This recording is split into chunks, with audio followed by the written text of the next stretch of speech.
like to call to order the October 14th, 2025 meeting of the Edenton Town Council to order. Our first item of business is reciting the Pledge of Allegiance. If you'll please stand.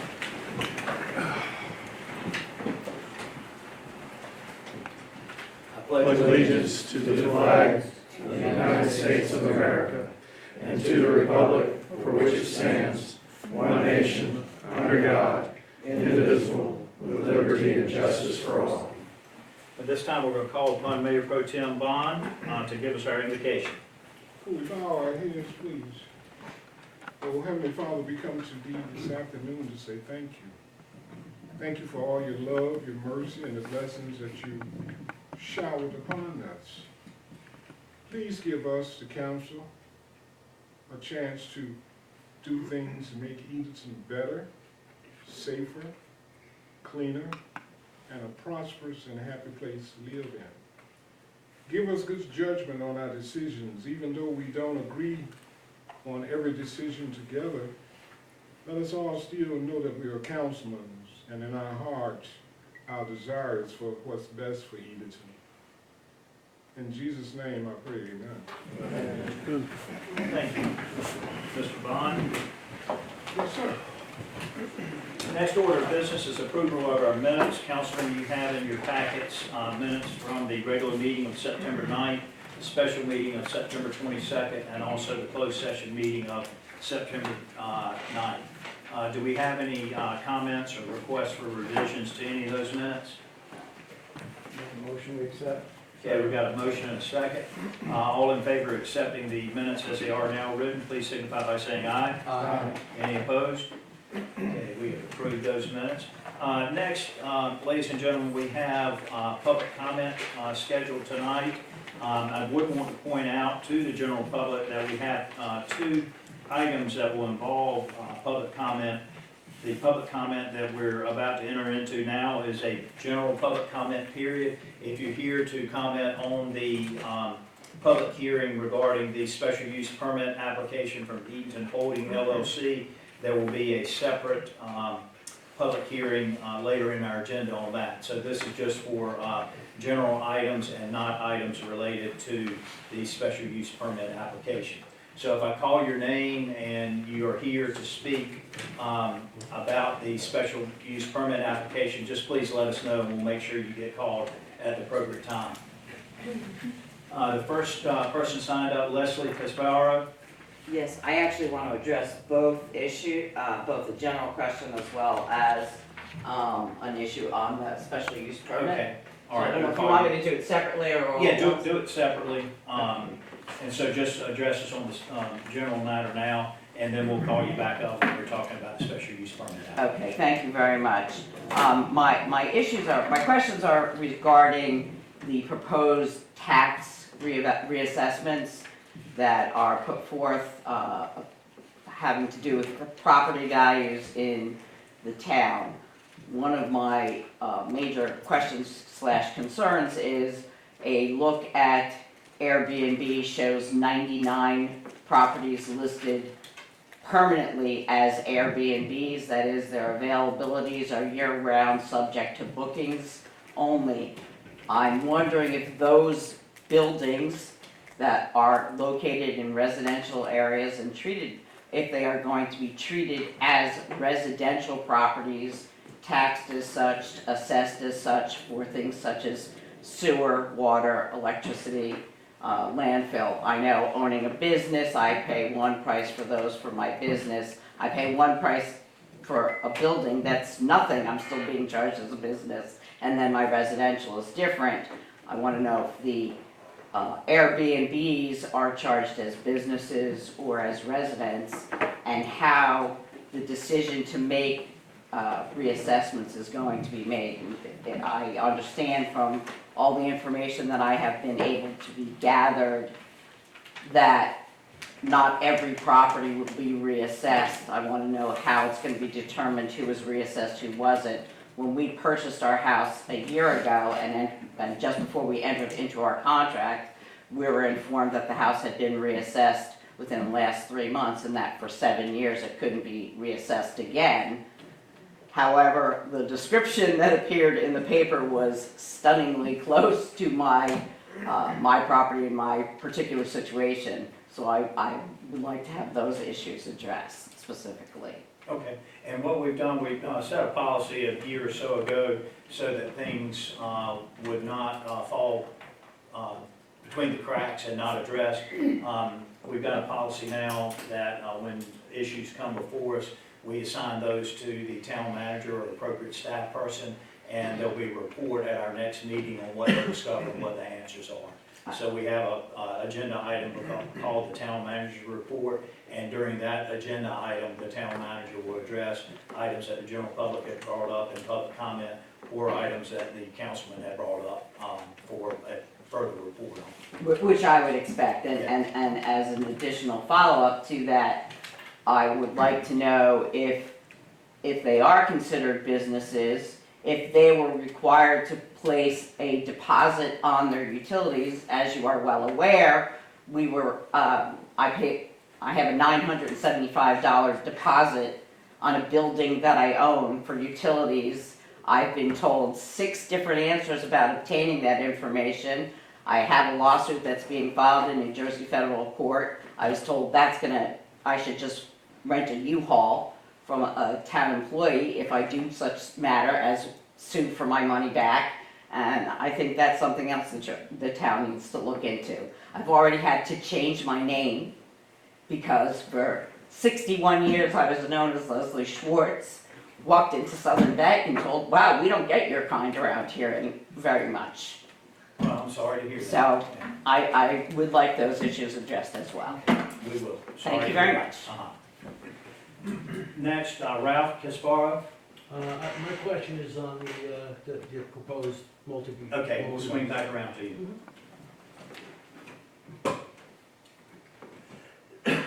Dawson Tyler, Next session. Kermit Nixon.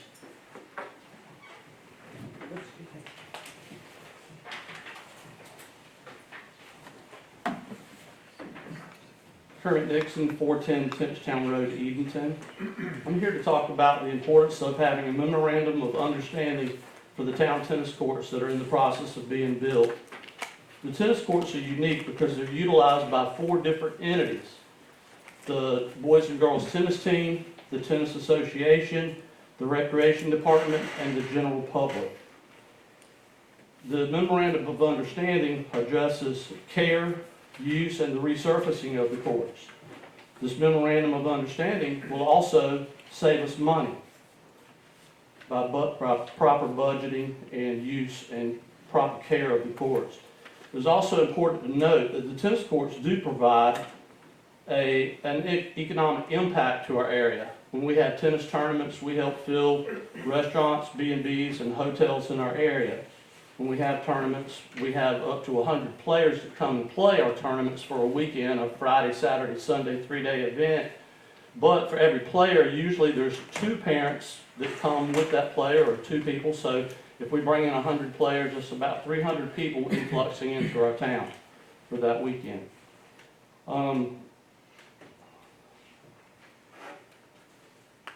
We ask that this memorandum of understanding, which you have a copy in front of you, is supported by the town council, also the Chowan County Board of Commissioners, whom we have presented this to, and also the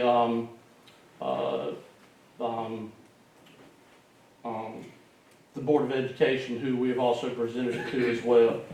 So we ask that you support this and take a look at it. I know it's not customary to take questions during the 3-minute, but if you have any questions about it, I'm certainly available.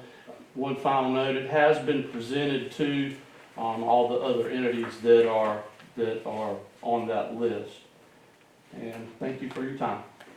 Thank you, Kermit, and because you brought this to our attention before tonight, we've already started discussions about it, and we'll continue those discussions. So Thank you. Appreciate all you do for the tennis community and for the town. Thank you. Next, Wayne Caskey. Mr. Caskey? Yep.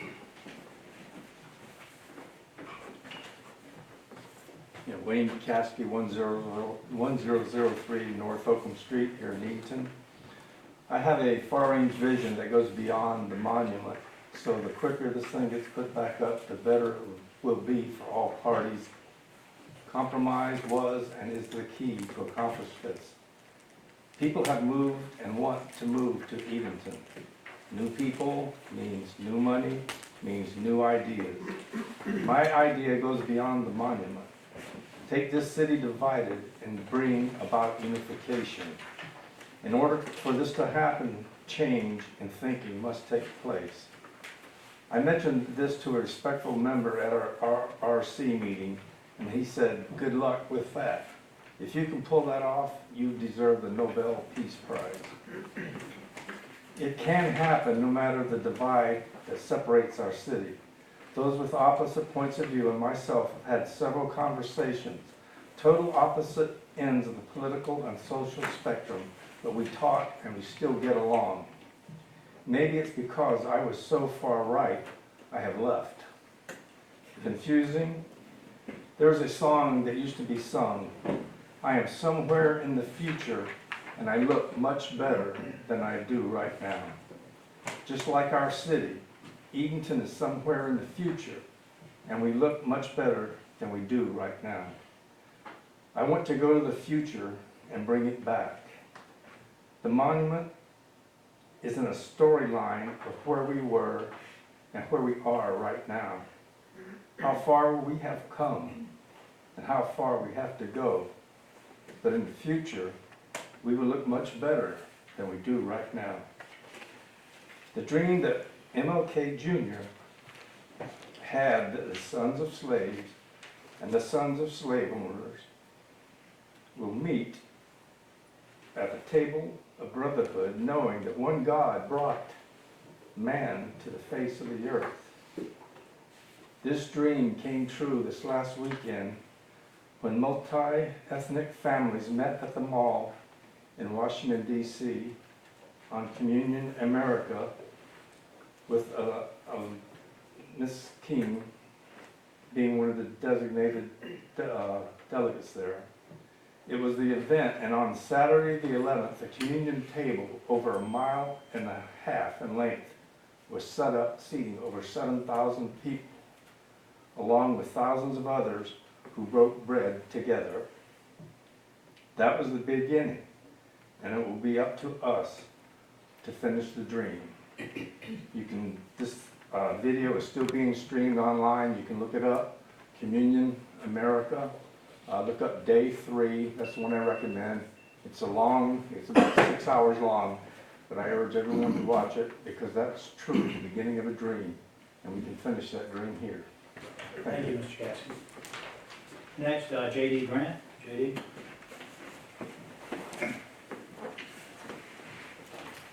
Thank you, Mr. Mayor. Just very briefly, I went and donated blood today, and the Red Cross has indicated that they are in a dire straits for donations, so I just want to put it out there that if people can, they need to go and donate. I hate needles. I don't like that at all, but it was relatively painless, and the snacks can't be beat. And luckily, Mr. Sellers was there today to keep me company, so I had somebody to talk to. But take a friend, go donate blood, save a life. Is that a more than a one-day event? No, sir. It's Okay. the next one, I believe, is in November at St. Anne's, if I'm not mistaken. But they had it at the Baptist Church today for locally. I mean, you could go online and search and find, where you can donate. Okay. Thank you for bringing that Yes, to our sir. attention. And I also briefly wanted to congratulate Mr. Sellers on his upcoming nuptials.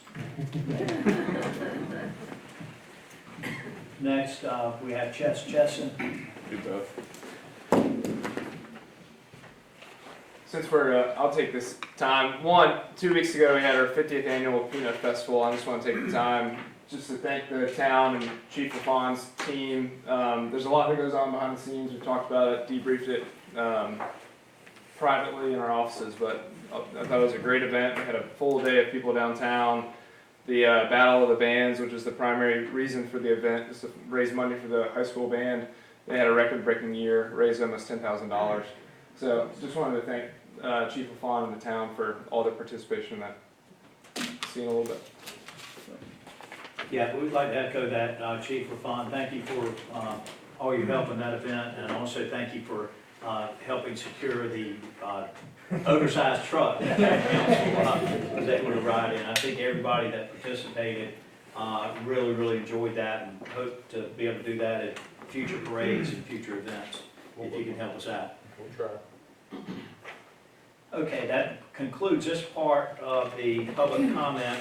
And at this time, as I mentioned earlier, we will move to a public hearing, and I will open the public hearing on case number MSUP 25-04, entitled A Major Special Use Permit Application from Edenton Holding LLC to construct a 144-unit apartment complex at 1311 Paradise Road, which is also referred to as PIN number 7805-00858917. At this time, the first matter that we will entertain is a presentation of staff reports. Dwayne Wilton, I believe you'll be presenting on behalf of the staff, and we do need, if anybody makes a public comment or anybody acts as a witness, we will need to have you briefly sworn. So if you'll raise your right hand, you swear to tell the whole truth, nothing but the truth, so help you God. Yes, sir. Okay. So this is staff report for site construction for 144 unit multifamily complex, apartment complex. Existing land use classification, this is a R5 lot, zone lot, it's 23.75 acres, and it's, right now it's open land. The existing land use classification for 1311 Paradise Road is residential, and the future land use classification of the property is medium to high density residential. Going through the 2018 Edenton Shoreline Land Use Plan, that denotes a few development ideas. Encourage economic development, promote economic development, or encourage population growth, promote economic development, provide recreation, open space, foster housing choices. I went through what this development does according to that, and goal E1, development implement strategies to promote 3 generations of population growth in the town that builds on existing resources and efforts to attract retiree population, and expands on the efforts to include attracting new millennial and mid-career professional residences. And I want to slow it down a little bit just to go through the majority of this, just to really hit home the highlights of this. Yeah, take your time, because it's a big decision. So, yeah, don't rush through it. Policy E1, the town will encourage the location of business, residential development, and service providers that serve retirees while also creating jobs for younger residents. This include medical offices, healthcare specialists, upscale dining, and leisure activities. Policy E7, the town encourages telecommuters to locate to the town of Edenton. Policy E14, the town encourages the development of housing types that accommodate retirees, young professionals, and millennials. This includes attached single-family, duplex, triplex, quadplex dwelling, conversions of larger homes. Excuse me, can you slow it down a little bit more? Am I speaking too fast? Yeah, It's going so fast, I'm just saying.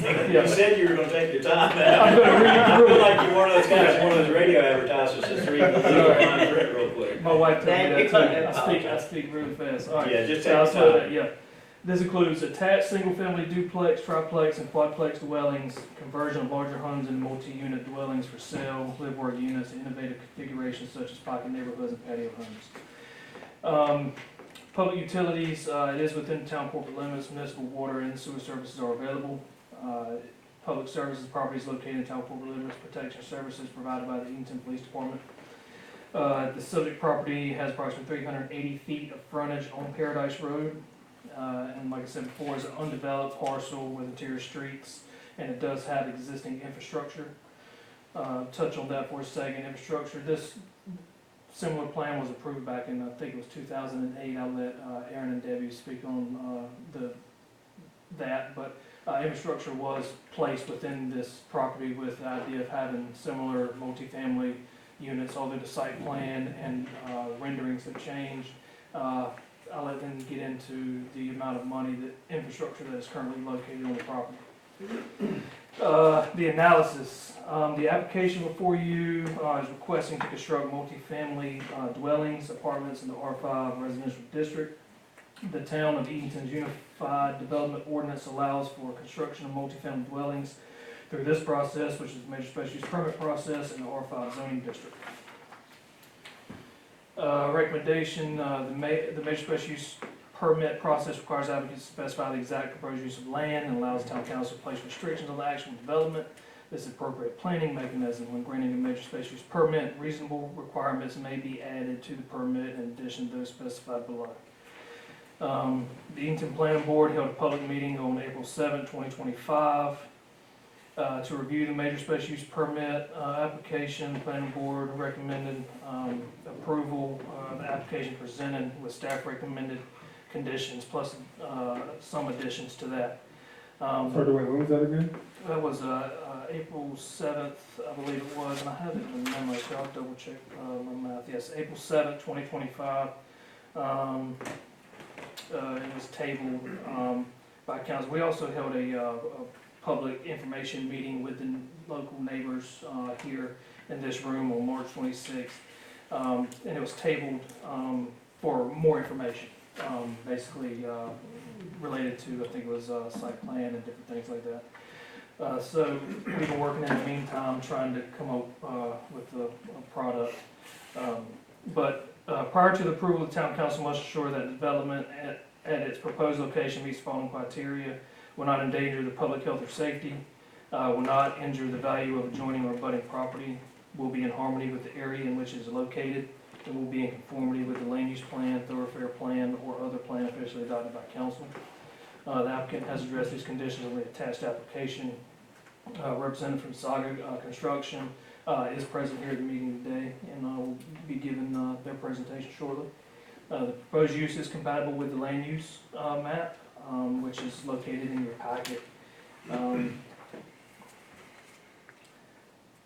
The Edenton future land use identifies the parcel and surrounding area suitable for residential multifamily use. The entire property is medium to high density residential.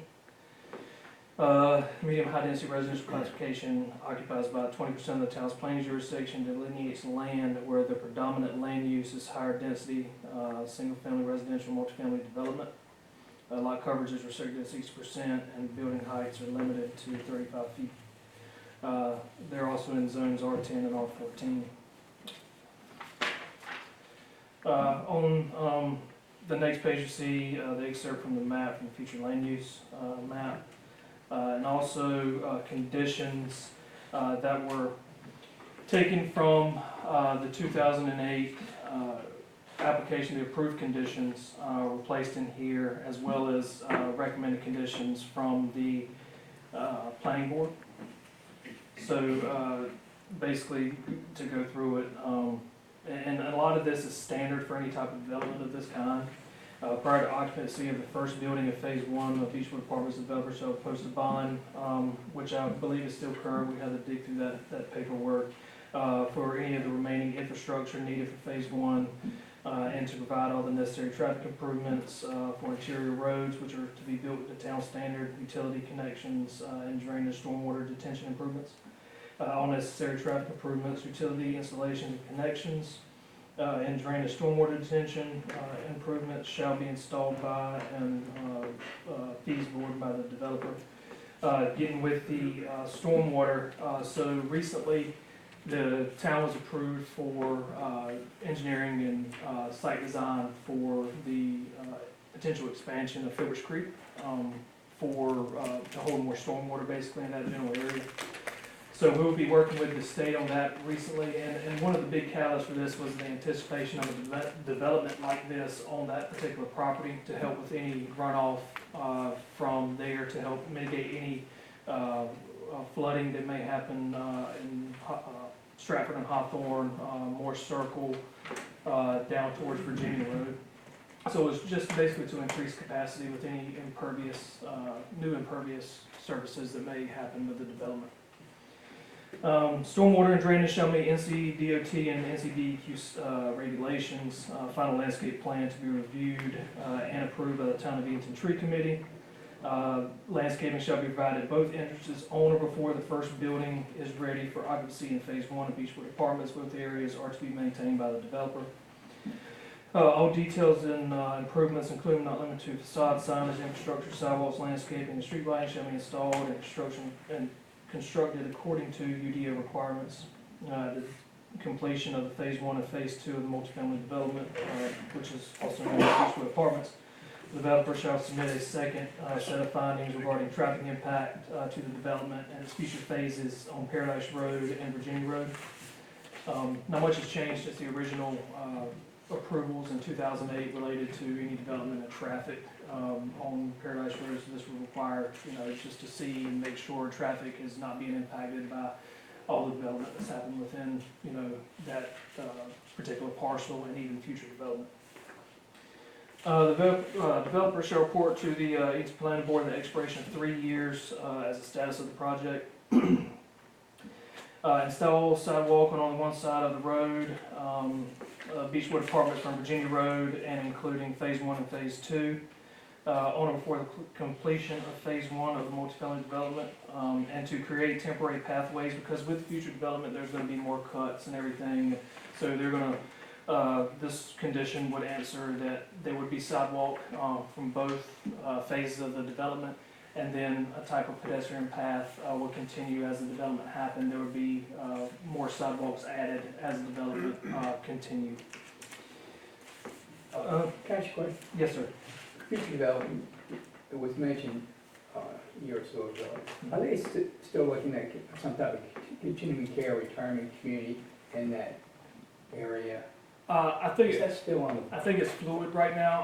I know that we've discussed it. I can let Aaron and Debbie, when they speak, answer that question.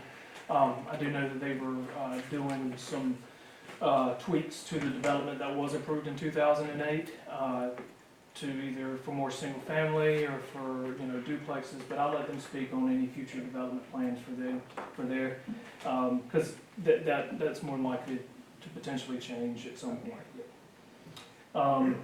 Let's see.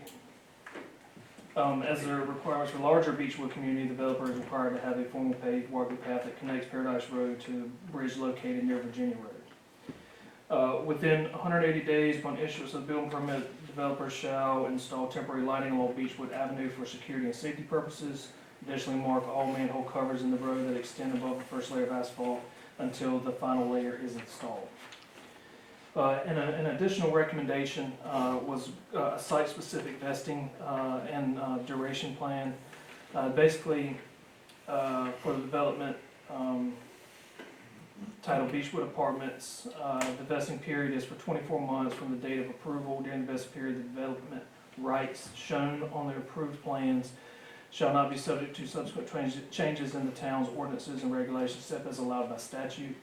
Prior to the expiration for the vesting period, the permittee shall obtain all required development permits consistent with the approved plans and commence the development by beginning substantial construction on the site or commencing the approved use. Upon written request filed at least 30 days before the vesting expiration, the Edenton Town Council may grant a 1-year extension or up to 12 months for good cause shown. Under that is basically the staff does find the proposed use to be in conformity with the Edenton Charter Land Use Plan. Officers the following consistency statement for council's consideration. And is required that governing bodies adopt a plan consistency statement with all zoning decisions. So if adopted, that would be the statement issued, as well as the goals and policies from what I had read previously. Dwayne, all of this is subject to TRC approval. Absolutely, yes, sir. So we would still, we've already pulled a lot of the files from 2008, a lot of the construction documents and infrastructure, and Public Works has gone out there and started smoke testing just to ensure, sewer's good. We're working on stormwater implementation. Everything's going to have to meet either local, state regulations related to that. We will work through TRC when they have their documents ready, and we could get through that fairly quickly given that it already has the infrastructure there.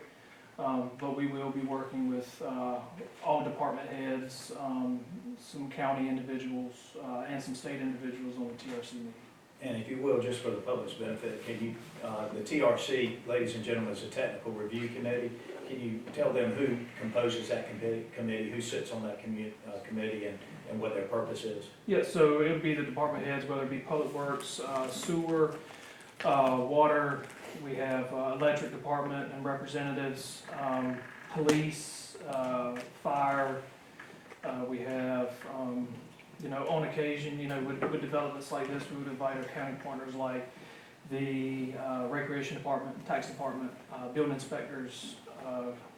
I know I'm leaving some people out, but state water people, stormwater people, if most people give their comments, over, email or something like this, it might not be physically present, but there is a group of people that meet, and we've kind of standardized it within the last year of to make it easier for not only the town but the applicant as well. It's more efficient. So I normally get some people out, but that's basically who would be involved in the technical review committee. And the plans and how they're implemented have to be met with the approval of those various entities, is that correct? That's correct, yes, sir. And then my next question, I understand that staff recommends the approval of the application as presented. As a part of that, is it the planning board's recommendation and also administrative staff's recommendation that the project be approved only with the 12 conditions that you just read? That was the conditions that were set forth. Like I said, I pulled from 2008, from the prior approvals, as well as our recent meeting. And basically, how I'm able to say that it is, it meets all the requirements of our UDO and land use plan. The approvals that happened in 2008, we've had an update in the UDO since then. We also had an update in the land use plan since then, and it all still matches, that process, the R5 lot that allows for multifamily dwellings. So that's basically the way. And so, town council, that's important after we hear from all the speakers and witnesses tonight.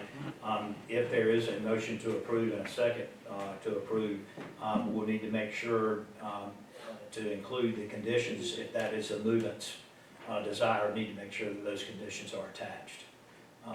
When you had the informational meeting Yes, for sir. the neighbors, was it attended well? It actually, yes, sir, it was. Okay. Mhm. How long ago did you have that? That was in April?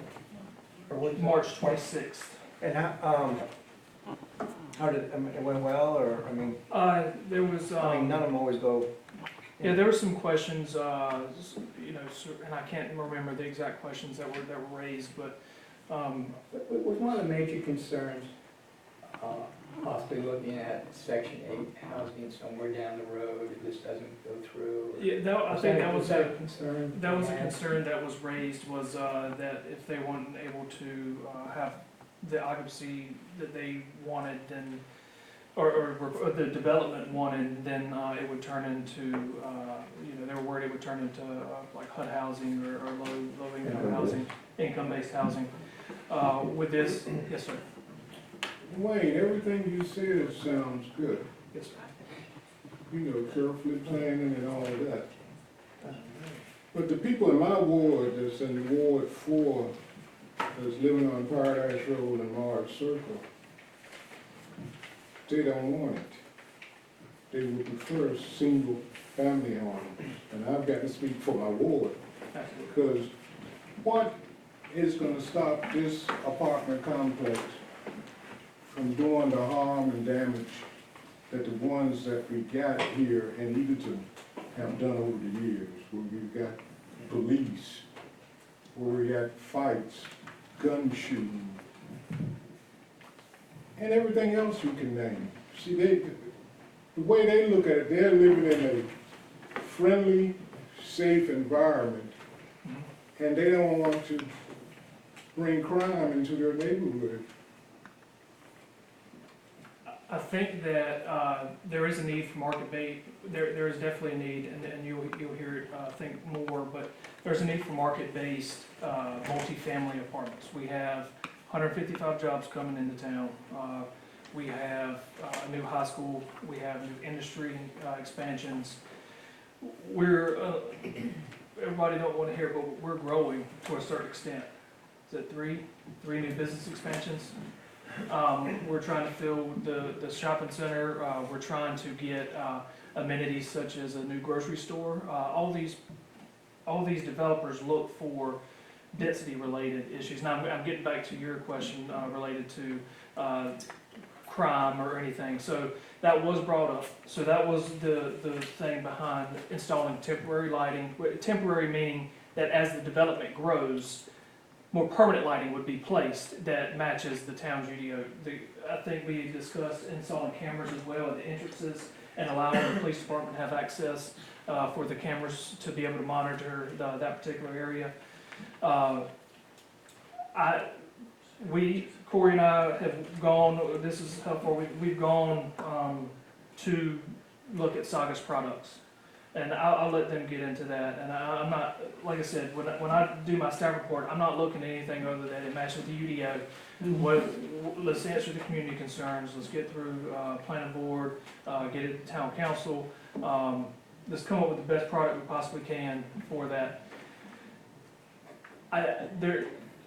By state regulation, renter, owner occupied, the type of development that is presented or could be, I don't know if that could be a possibility to approve or deny the application.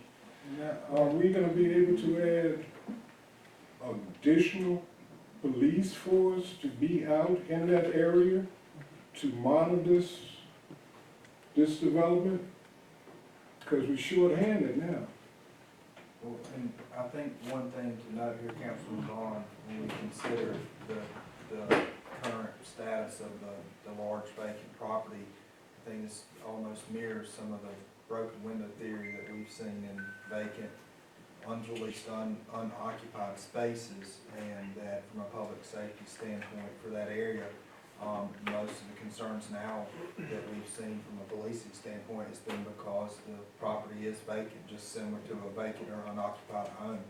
And so the intent of improving public safety here would allow it to be occupied, traffic would be open to Paradise and Virginia Roadside to allow cut-through traffic now that's not allowed because the road is actually closed off. And so I think that's where having the lighting, the sidewalks, having the camera system in place, and having it now where PD can't access it, but PD would be able to access it when the roadway is opened up, that would be seen as an improvement for patrol to try to help with that.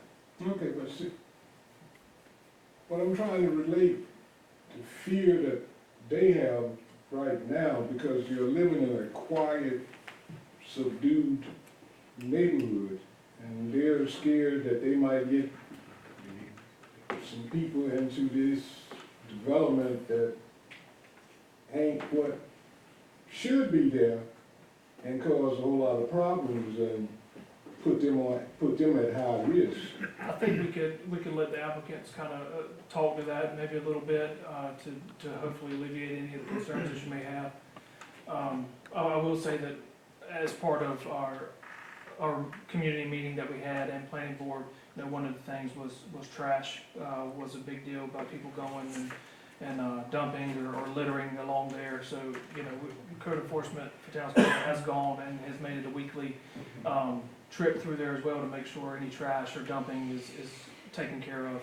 But to get to your concern, I will rely on the applicant to explain their side. Any questions further I can help with. And that's a concern that we've expressed previously, so I'm assuming that the applicant and their representatives are prepared to address that. And you may have some more questions after that, but I would assume, make that assumption. So, any other comments or questions? I have a question. So you said Fuller's Creek is going to be opened up for stormwater drainage, is that right? Well, this is going to be the site design and engineering for it. So this will be phase 3 of hopefully a 4-phase project. We'll get site design and engineering, which will tell us if it needs to be widened, what mitigation factors we need to take into account to allow for any future development that happens on the site. This isn't specifically for Saga. This is also for I get it, but- yeah, this was a catalyst for it.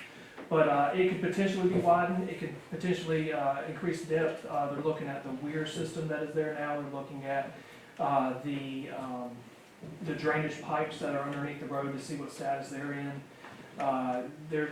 If we need to add a 4-bay across the road in the town-owned property, where the ditch kind of comes from Beechwood Avenue. So we're gonna work on that site design in hopes of alleviating any concerns that could potentially happen stormwater related from any development on that site. Because that goes out through Hollowell Park, is that right? That goes through, I don't believe that's Hollow Park, yes. I asked because there's excessive flooding already in that area, so I wouldn't want to put any more burden on that. So if it's an expansion or, whatever, I think that'd be great, good. Okay. Is there anyone else from staff going to make a report, or is that just you? I think it's just me, sir. Okay, thank you. Thank you. Stick around in case we have any more questions. Absolutely. At this time, according to our rules of procedure, we'll receive a presentation from the applicant, and I think we have Saga representatives here, Debbie Gabbert and Aaron Dunnigan.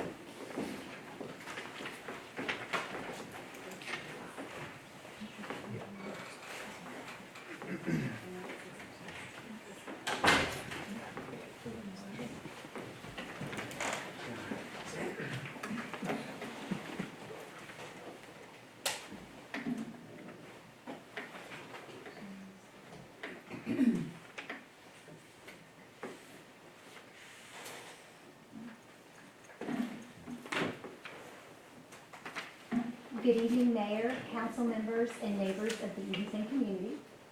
My name is Debbie Gabbert, Director of Sales and Marketing with Saga, and I'm here with my colleague Aaron Dunnigan, our Development Coordinator.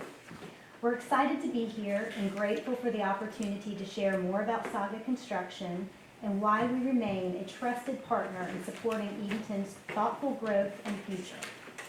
Saga is a regional development company with nearly 2 decades of proven experience across the coastal Carolinas, spanning the inner and outer banks, as well as the mainland. Since our founding in 2006, our mission has remained steadfast to build high-quality, innovative communities that respect the character of the places we serve while meeting the real housing and lifestyle needs of the residents.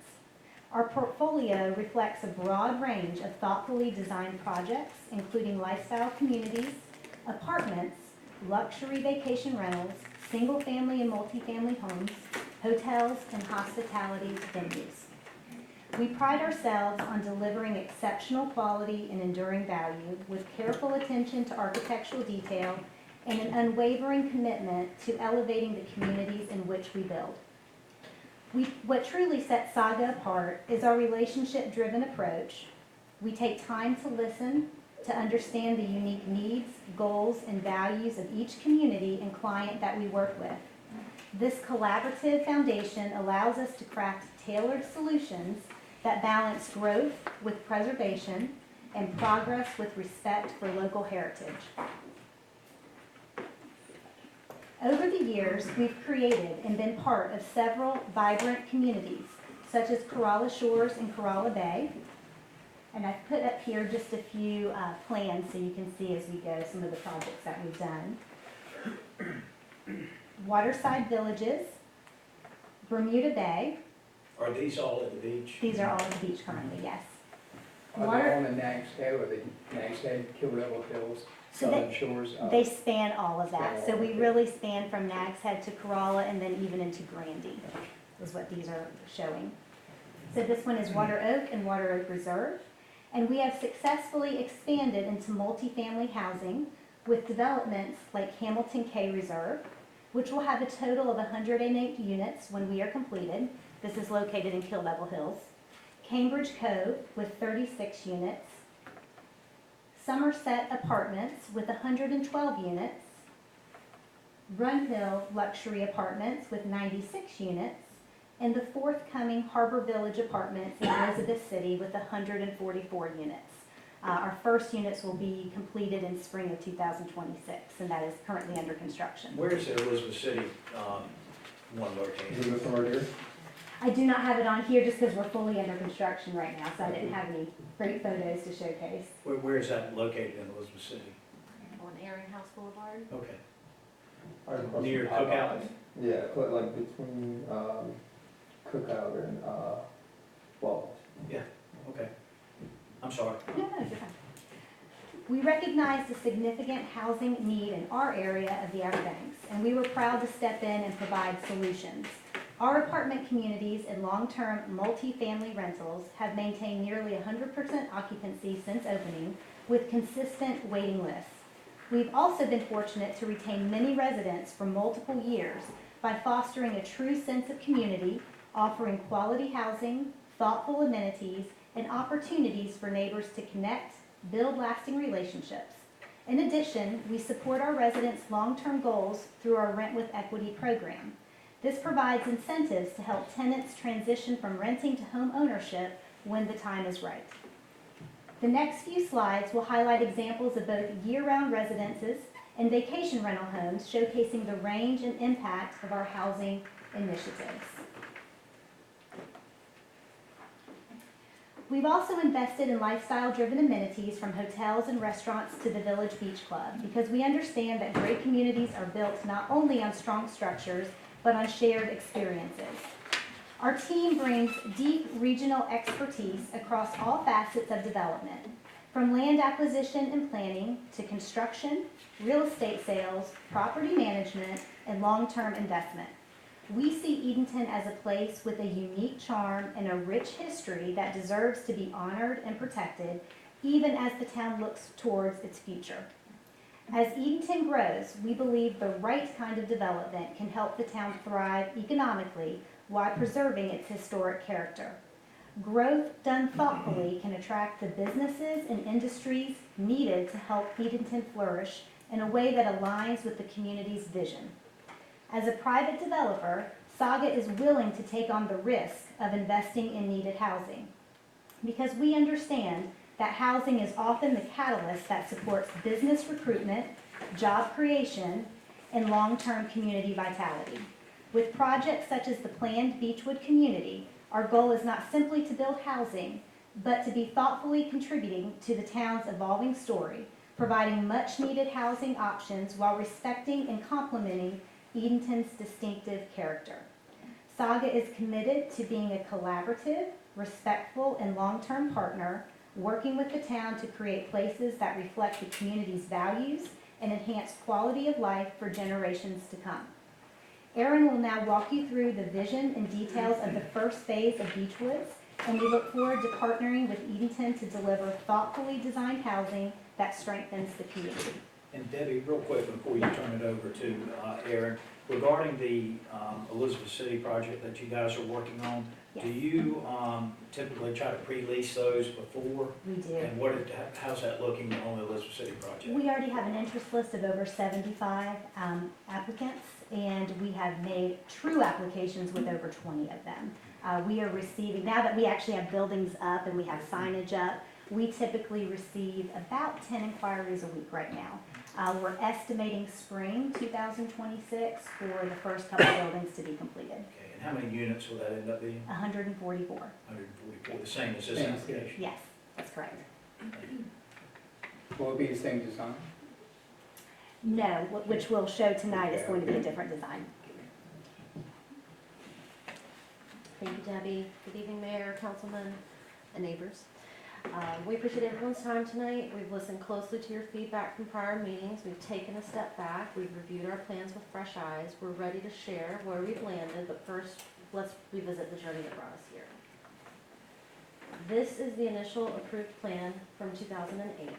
In addition to land costs, engineering, and permitting fees, over $2.5 million has been spent in infrastructure and installed under this plan. This includes installation of both NCDOT-approved entryways on Virginia Road and Paradise Road, 4,200 lineal feet of concrete curb and asphalt on Beechwood Avenue, underground utilities including water, sewer, and electrical within the road right-of-way, a sanitary sewer lift station, and stormwater systems. Tonight, we are requesting to modify the apartments previously known as Beechwood Square, which is outlined in red on that, and I'm actually going to zoom in. The 2008 plan featured 6 clustered buildings with 8 units each for a total of 48 units. The floor plans ranged from 1,800 to 2,000 square feet. There was minimal green space, no amenities, and limited community flow. There was a plan for 4 additional buildings on the rear of the property for a total of 10 buildings, and that's where that future development is for those 4 additional buildings. We were ready to move forward with construction, but paused due to economic reasons. In hindsight, that pause was beneficial as it allowed us to reimagine a better, more appropriate product for Edenton. We then transitioned to this plan, which we are calling Beechwood Apartments, and again, we're looking at this area in the red. This plan utilized more land than the 2008 plan, all the way back, and it also incorporated a new stormwater management system, while the previous plan did not. And we'll zoom in here. This plan included 6 buildings with 24 units each, totaling 144 units. The 1, 2, and 3 bedroom floor plans range from 800 to 1,200 square feet. We now have amenities including a clubhouse, pool, and fitness center. It also includes thoughtful landscaping and green space into this design. This plan was the plan that was approved by the planning board in April. Now, we talked about the site plan. We need to take a look at the architectural and the elevations. This was the original elevation that was submitted. And this is reflective of the development in Elizabeth City. So this is a similar product of what you'll see there. We heard feedback that the design needed to better reflect Edenton's architectural character, and in preparation for the August Town Council hearing, our architect enhanced the design by revising the entry gables, adding cylindrical columns with crown details, incorporating decorative trim, replacing board and batten with shake siding, adding shutters and cupolas. Although we were unable to present these revisions at the meeting in August, the delay allowed us to pause again and explore a more refined direction. We learned that the town was working with Liberato's architects on a broader design vision for new development in Edenton. We reached out to them to collaborate with us on the Beechwood project. Their familiarity with the town's aesthetic goals was invaluable, and we're excited to share the progress tonight. So we have a new elevation to show you. It's very schematic. This new architectural direction embraces a simpler, classicized vernacular more consistent with Edenton's historic style. While this is an initial schematic design, we're confident it represents the right path forward. Now, as we've discussed the architectural, we also took a look at the site plan. This plan is the plan that Liberatos laid out, and it features 12 12-unit buildings, creating a more human-scale development with parklets and pedestrian pathways that enhance connectivity. The main pedestrian corridor runs parallel to Beechwood Avenue, linking the clubhouse to the surrounding buildings. Parking is adjacent to the buildings and designed as street-style parking. Though this layout is more costly with additional buildings, walkways, and entry points, it provides a stronger sense of community and better serves a range of residents from young families to seniors. The plan enhances livability, supports neighborhood-style development, and minimizes internal roadways to preserve green space. Our goal is to create a walkable, town-like environment that encourages healthy lifestyles and neighborly interaction. While still schematic, we've accounted for essential elements such as mail and trash locations. It's kind of difficult to see on this rendering, but there's some trash at the corners, top right and top left, and then we have the mail sort of in those green spaces in the center. Will these trash containers be privatized with any kind of? That has not been discussed yet, but it's something that we're going to be mindful of, yeah. We also are looking at different building variations. Again, difficult to see here, but we have a type A, which building type A is a mix of 1, 2, and 3 bedroom units. Building type B is a mixture of 2 and 3 bedroom units, and building type C is comprised of 1 bedroom units.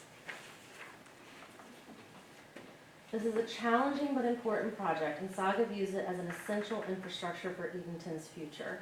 Our goal is to create a desirable, well-designed community that serves Edenton's seniors, families, and new residents alike. While we've shared a lot of information this evening, our specific request tonight is to modify the previously approved 2008 site plan on the left to the improved site plan presented here on the right. There is still significant design work ahead, and all future plans will go through the town's formal review process. We believe the updated plan represents a substantial improvement over the currently approved version and will result in a stronger, more livable community for Edenton residents. Thank you for your time and consideration this evening. We look forward to working together to make the best decisions for this property and the town of Edenton. Can you talk a little bit about the pricing for 1, 2, and 3 bedrooms? That still is to be determined, but we're looking at market rate rents. Market rate. So not, based on income, this is not Section 8 housing, this is market rate rents. And before we proceed any further, I skipped something important. Will both of you raise your right hands, please, and answer me? The testimony that each of you just gave, is that the truth, the whole truth, and nothing but the truth? So help you God. Yes. And Mayor, I think we're all gonna have questions, to keep it a little more ordered than this. Yeah, well, Maybe we could start one way and. what I was raise gonna our hand. recommend, I've got a few comments and questions, and I'm gonna hand it over to Mr. Turner, and we'll move this way. Thank you. Thank you, I'd already thought about that. It's just an initial comment. I would like to thank both of you and also your team for listening to the neighborhood people and also listening to us. I know it was frustrating back in April when you were all teed up and ready to go, and we tabled this, but we had a lot of very legitimate concerns, and the two of you and your team have done a good job addressing those concerns to I think, raise the comfort level way past where it was in April. So, looking backwards, and hindsight's always 20/20, I hope you appreciate why we were doing that. And we were doing it for good reasons, and you guys have responded. In terms of the projects that you showed us, and all the projects of this type that you have done, are all of those market-based They are. projects? Yes. And none of those are subsidized housing? They are not. And to speak to your question before, even though we do not have specific pricing yet, because we have a long way to go as far as exactly putting things together, most of our properties with a one-bedroom is gonna start in the 1,500 range, and you're gonna see it grow to the 2,500 and beyond. So that's typically right where we fall, that's 1,500 to 2,500. With the larger 3-bedrooms, sometimes you can see it go beyond that. But that is just speaking to some of the other areas that we currently live within. Okay, that's pretty much it. Okay. All right, Councilman Turner? With the concerns of the neighbors and all, how can we protect them with the growth that might happen there? The noise, the movement in and out of the neighborhoods and all that? You know, because those are big questions that I have, is protecting those neighbors that are behind them and to the side of them. And I think I can speak from some of our other developments, that's important for us as well, because we always have surrounding neighbors, and we want to be respectful of them, and we want to be good neighbors. One of the slides I'd shown previously was of a community called Bermuda Bay, and we have neighbors all around us. One thing that we take very seriously is quiet enjoyment, and that's actually written in our lease. So if we ever had an issue with someone not following their lease because of quiet enjoyment, that is someone, unfortunately, that we would have to evict, because we want the neighborhood to be harmonious, both for the people that live in our community as well as the surrounding communities. We also take it very seriously when we're leasing up a property and make sure that there is a good flow with the number of people that we move in at any given time. So if we are doing a lease up, typically we would limit the number of people that can move in on one day versus another day. So there's a good flow for them, but then also for the surrounding community. Okay. The second question would be, what will the land look like around it when this is finished? That's not going to be developed yet, of course, so will that just be growing up, or what will that look like?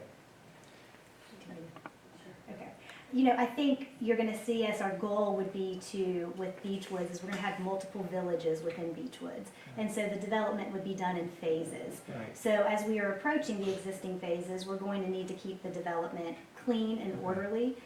You're not going to see us go and do huge amounts of grading and such until Right. we are ready to develop a certain phase. Right. So what But you're it's not going to be grown up and no, you're gonna, you know, what is consistent with construction and development Right. is typically keeping the roadway clear, you know, say 12 to 15 feet from the curb, making sure that that is mowed and well maintained. So you are gonna see things consistent with that, because we want the neighborhood to feel safe and we want it to feel clean.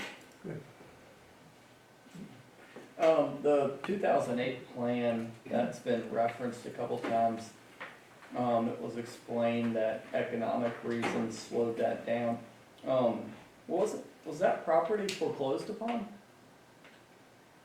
I'm unfamiliar with that. All right, and then I believe Saga bought it back after it was foreclosed. That was prior to. That's correct. Okay. And I know Saga has grown a lot since then. And so I'm hoping that there's no concerns about anything like that with this project. No, we would not be looking to move it forward if we weren't in a place where we're ready to go ahead and take ownership and get it going in the right direction. All right, and then, the materials on the buildings, is this gonna be like a faux wood or some sort of siding? That is still to be determined. We just are looking at the schematic design. We feel the design is more fitting with the town of Edenton, but the materials have not been determined yet. That's gonna be taken into consideration. All right, and, to, not to step on Councilman Bond's toes, but there is there is great concern about what these properties could become. And I understand that, you know, most of the developments have been at the beach and a great housing shortage down there. So not the exact makeup in terms of worrying about properties not being rented out at market rates. You know, that is maybe the biggest concern the council has is what's gonna happen if we don't fill these things up. What is Saga gonna do if they're only half occupied over the first couple of years and y'all are in a pinch? I mean, what are the guarantees in place to alleviate that concern? So I think one thing that we have thought through, and it is more at the beach with those properties, is we have always built our apartments where they could be condominiumized as well, where we could turn around and sell them if we ever needed to. So I think that that's a thought that should be considered. Instead of thinking the other direction, maybe think that direction. That is something that we would probably look to do with these as well. You know, you can never predict the future, but you can take very calculated risks, which is what we are doing. I think you're gonna see us do this in phases.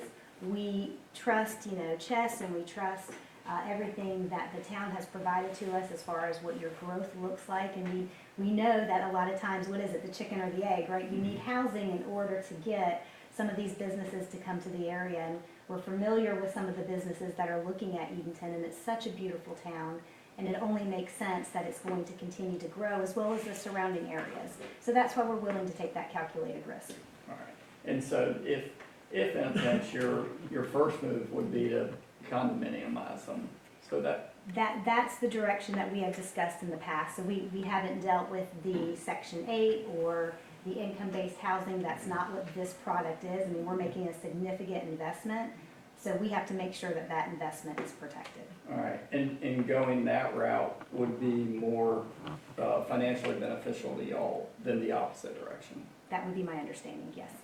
Thank you. Do you guys have to do that with any other property? I'm sorry? To go that route of 100 meter miles with any other properties that you have right now? So some of the properties that we have, they're built to condominium standards. So you have to go through additional steps to condominiumize them if you're going to sell them. Right, so have you gone through that process with any of the other properties that you have ever? Not to make them for sale yet. So, but we have built them in a way that we could do that if we chose to. Those are my questions, sir. I had a concern about lighting. You mentioned temporary lighting, maybe during the construction phase. Are we gonna be most considerate of the people living there and not bothering them with bright lights? What's the lighting gonna look like on a temporary basis? And that's something, it would be built to town standards, so, and we would work with Saga to make sure that. I just don't wanna keep the people. No, yeah, it's not gonna be like spotlights, it would be something, I would assume, something like you would see at a street light, or something like that you see on the road now, so, yeah. I think our UDO requires the lighting to be downward Downward, facing, not yeah. outward facing. The other issue I just wanna make sure, two brand-new teachers coming out of school, working here in town, can afford a two-bedroom apartment. And they can share that apartment, but I just have some concerns that they can't. Can you make me feel better about that? I wanna, I know teachers, brand-new teachers, I think make about $38,000 a year, is that correct? I have no idea. Around that, I mean, I just want to make sure they can afford something. So again, we can talk kind of about the knowledge base of what we are dealing with right now, and that is a scenario that we see quite often, whether it's teachers, whether it's someone working in the restaurant industry. We know some of the businesses that are looking to come here in pretty short order. We have looked at what their average salary is to make sure that they could, in fact, afford 1, 2, or 3 bedrooms. So we do feel like, especially if someone is going to do a roommate scenario, that it would be affordable. Is that pretty popular? Do many people do the roommate scenario? Yeah, I mean, I would say, Under- yeah, it's definitely something that's Okay. done pretty regularly. Okay. You have a mix, so, you Okay. know. Are you gonna have any natural areas in that area, like, nature trails or? Well, we have a number of pedestrian walkways through it. As you can see, it's very difficult to see on this plan, but in between well, yeah, do you mind? She's gonna be our white tonight. So we have pedestrian walkways through there and then up through the next set of buildings and all throughout so that there are sort of meandering pathways. We also have the 2 large green spaces, yes, right there. And our clubhouse and the amenities are gonna be good green spaces back there as well. Thank you. Thank you, appreciate it. You asked my question. Stepped on my toes and asked my And question. you said it was all right, though. Yeah, I told him it was all right, he just ran away with it. So, when you build this complex, and you can't rent the apartments, you're not gonna do a decrease in rent to get people into them? The rent is gonna stay exactly where it is when you open it? So this is going to be considered market-based rent. So of course, we would want to answer to what the market is, right? But you can only go so low and it makes sense for the developer and the owner because there is a significant investment put in where we have to make the numbers work. So would you see us go from 1,500 to 1,400 to get people in? Potentially for a 1-bedroom. Are you gonna see us go to 950? It wouldn't make sense. So I think you have to look at the numbers and make sure that it makes sense economically. Will there be incentives? Will there be some move-in specials? Of course, those are all things that happen with apartment communities and even homes that are for sale. You see that happen with incentives. The reason I asked that question, because we've had apartments, we got them here now. It's been renovated, modernized and all that, and they had a set price. But you're in the business to make money, right? That's right, yes. So if it's sitting there vacant and not making money, you can drop the price to where you can get somebody in there, right? I think you would look at that to a certain extent, and then you would come up with a different plan, because that's where maybe a condominiumization would come into play. Because you can only go so low and it makes sense. So our strategy would not be just drop it as low as we need to get it rented. And I think we're also looking at, we would come in potentially and do this in phases. So you finish a phase, you get that fully rented up, we respond to market conditions that way. Security. What type of security system are y'all gonna have in this building? So what we have done up to this point is we haven't had any security within each apartment building or that type of thing. A customer can choose to do that on their own. There's all sorts of wireless security systems that can easily be installed. We honestly have not had issues.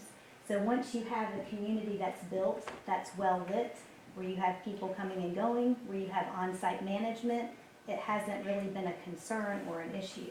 If you have a one-off or a concern, we hope that law enforcement would be able to help, but we don't see that as an ongoing issue, especially, Edenton seems, and what we've been able to pull, like a very safe environment. Why are you smiling, Chief? So you're gonna have a manager on 24 hours a day? Not 24 hours a day, but we will have management on site, and there would be a 24-hour emergency phone number if needed. And the follow-up, again, I'm coming right after you this time though. What about security guards or stuff like that we see in other places? I guess if it is something that was warranted or needed, it could be considered or discussed. Again, it's not something that we go into a project saying, oh, we're gonna need security. But if something were to continue to be an issue or a concern, or we feel like there was vandalism, of course not from our own residents, because if that was the case, they would be dismissed and evicted, then we would have to look into some other things like that. Like a Centurion's security, Yes, is that what you're exactly. referring to? Okay, yeah. Okay, so in this process in general, I assume that y'all have internal market studies or have outside entities perform market studies, and before any substantial investment, you would need to make sure that the demand is there. And so my question is, it's safe to assume that the demand is there? You're at this point, you've already had some significant expenditures, but I'm assuming that those are getting ready to skyrocket. So you're satisfied as a team that the demand is there? Yes, we wouldn't be moving forward if it wasn't. And then, did I hear one of you say that in reality you can't afford, given the amount of investment, you cannot afford for it to be subsidized housing or Section 8 type of housing? Did I hear one of you say that? That is not our goal for it to be that way. We're not set up, and we're not going into this with Section 8 in mind or looking at that for a platform at all. Because those numbers just don't work. They don't work, that's correct. Councilman Cox? I think everyone has asked all of my questions. Make sure I start with you. Yeah, the Section 8 or income-based housing is obviously the biggest concern that we've received. You guys aren't structured or set up in any other property to receive that subsidy from the is that correct? Good. I guess the other thing, kind of go back to what Councilman Turner had mentioned, was some of the concerns raised by the residents. The poor maintenance on the property right now, the flooding, and then of course, the neighboring properties, Moore Circle, Hawthorne, and part of Paradise Road, having some type of separation. I know that there's an existing fence that could use some attention to. So what's the plan moving forward with correcting some of those existing problems? We are going to be, we took a look today, actually, on our way into town. We've been looking at the fencing, we'll be making repairs as necessary. We identified a couple items. We also are looking at the stormwater too, and we'll be working with the town. I understand that, you know, they're looking to expand, and we'll look forward to any information that they pull, but we took a look at that as well. We believe that when we move to this property and start this development, there will be more eyes, more attention, more maintenance than it's been, because right now, we're not here, it's a vacant property, you know, we're maintaining the landscaping and just keeping that mode. But we believe that as this progresses forward, that these things will sort of naturally flow and be addressed with us being more on site, being more aware of the issues, being more involved with the neighbors and such. Good. So there, potentially there could be something put in place to kind of correct some of the things, as far as the maintenance, the ground, the yard, the existing fence. That's something I'm considering as a condition to add in there, that we have a plan set for moving forward to ensure that we address those issues. So that wouldn't be a problem, is that right? We would be willing to work with the town, and when an issue arises, let's discuss what needs to be done and take it from there. Good. And Councilman Constant, you recall, I stressed when Dwayne Wilton was making his presentation about the 12 conditions that could be considered, and one of those is stormwater and drainage shall meet NCDOT and NCDEQ regulations, and we're certainly, if it's passed, make sure we hold their feet to the fire on that, because that and the Section 8 question were the two concerns that I heard the most. Good. Okay. Oh, good. Everyone else had everything else. Thank you. Okay, thank you, ladies. Thank you very much. Thanks. Okay, I've already banged the gavel once, but I think our procedure requires me to bang it at least 2 more times, if not 3 more times. But I'm going to open the public hearing on this particular issue, and I think there was 3 or 4 of you that had signed up to do that. And if you all would stand up at one time, so I will not forget, we can swear you each in this time. Can we add did I have to sign up for? You're fine now, if you want to? Okay. We will add you. Thank you. Okay, all of you raise your right hand. Each of you swear to tell the truth, the whole truth, and nothing but the truth, so help you God.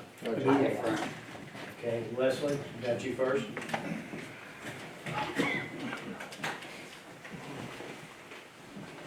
Thank you again.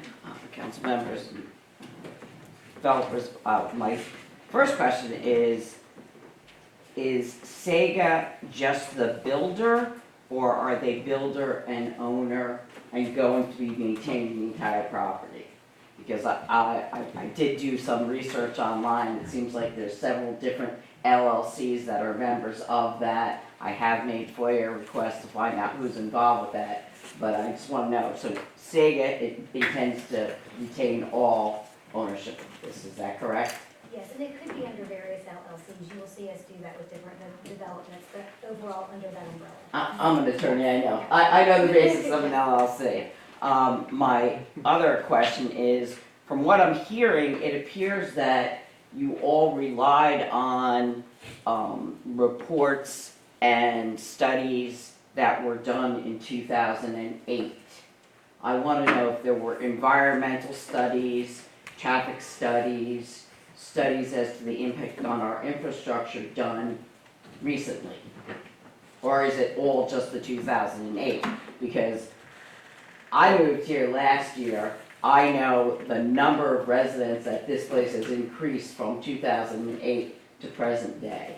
So are they the old studies or the new studies? Corey, will you address that? I can chime in on some of this. So the 2008 permit was what was originally approved and continued forward. Since that time, the water and sewer utilities have already been unbonded for this project. They have been allocated capacity for both our water system and our sewer system from the original permit. The remaining items for this project will be centered around the street right-of-way, which has not been released, which includes some of the discussions we've had since April around additional traffic impact. It's one of the conditions we've had for this permit, that after 2 to 3 years of this, that now that it's active and it's occupied, that is reassessed. We've had some discussions about different connections to different areas along Virginia Road that Dwayne and I have spoken to Saga about. So from a capacity standpoint for our water system and sewer system, those are already town-owned. When they were unbonded, we still have to work through the street portion and the stormwater piece. And that's why we started with stormwater improvements just south of this property to begin with, to take on that additional influent, effluent, whatever you want to call it. And the electricity too, that's been So, studied? Yeah, and so we've had discussions since day one on how to tie this in. We have 2 different options for our circuits, looking at the Paradise Road Circuit versus the hospital circuit. And we do have additional capacity for each. That'll be part of really when we do a deep dive on TRC, when we start talking about load ladders and amp draw. Is some of this fed in from one section? Is some of this fed in from another section? Is there capability of one circuit handling it itself? Does it need to be split? And what's interesting for us is we do have 2 circuits within this area that can share some or all of that load. And that'll be part of our TRC discussion. And that, if there's improvements that need to be made, is that borne by Sega or is that borne by the town? So we develop work orders with costs based on equipment, based on staff time, based on contractor time, when we basically bid out, and that'll be part of that discussion. Here's a work order for X amount of dollars to get you to your proprietary side of your property. This is what we can offer internally at the grid. When you come past that and it's something more than a traditional pad mount or pole mount transformer, that's then specific to them. That would be an incurred cost for that developer. Okay, and my other concern is the prices you cited are 2 to 3 times the price of any apartment I've seen here. And I've noticed when my parents, I purchased a condominium for my parents over on the wharf side, the leases say that you can only do a long-term sublet. There's 17 of them available for Airbnbs, which clearly are in violation of that.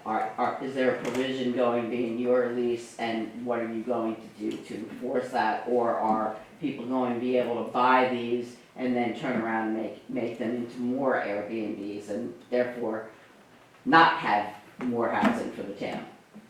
So right now with this first village, if you will, the goal is for them to be long-term renters.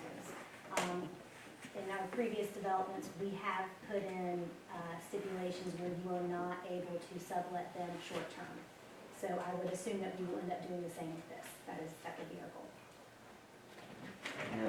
Those were my, and the last concern is, do we have, is there a mechanism to make sure that no one on the council, and this is not an accusation, this is purely the lawyer in my head saying that no one is related to those LLCs. There are so many different LLCs involved. I know that I myself have several of them, but is there a way that we are, as the public, assured that nobody has a financial stake in this development going through? Is there a way for us to know that or be Well, apprised of that? Aaron and I are cousins. I think we can handle that right now. Does anybody have a financial interest in Edenton Holding LLC or a financial interest in Saga or any of their subsidiaries? Does anybody? And Edenton Holdings LLC, as far as I can tell from the Secretary of State, there's 12 different LLCs. I've made FOIL requests for the names of all the individuals in those LLCs, but I'm just curious as. Yeah, and I think Thanks. you'll find, I would be mighty disappointed if you find anybody's name on there up here. But thank you for bringing that up, all of your concerns. Thank you. Okay. Ralph?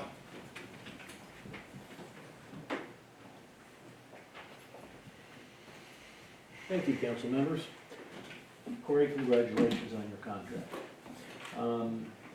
You know, I've lived in various parts of the country, and apartment complexes don't work unless you're on the beach. I've lived on the Jersey Shore. Apartment complexes do work. I've never lived in one, but I've seen them work. I've worked in Manhattan for 26 years. Unless you're on the Upper West Side, apartment complexes don't work.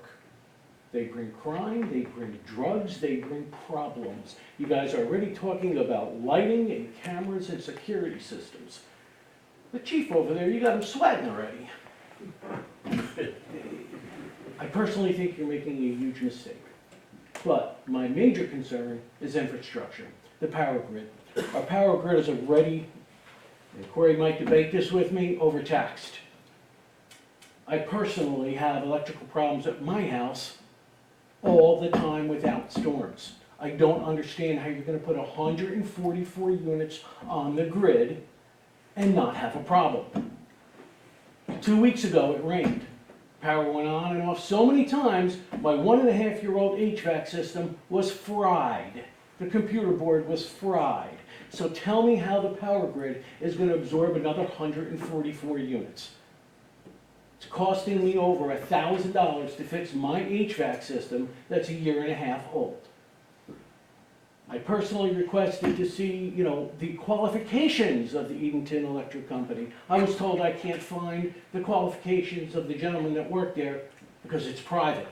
Well, I'm sorry, but I can find out the qualifications of every council member here because you're public. You're on the council. So why can't I find out the qualifications of public employees in this town and see if they're qualified, see if the registrations are up to date, and see if the company's being even developed properly? I don't understand what's going on with the Edenton Electric Department. I don't trust it. I've had a pole outside my house worked on no less in 16 months, at least 10 times. Completely replaced once, and they continue to work on the electric. So, something's gotta be done, but this apartment complex, they don't work. You're gonna ruin the charm of Edenton. Councilman Bond, thank you for standing up. Next, we got Dawson Tyler.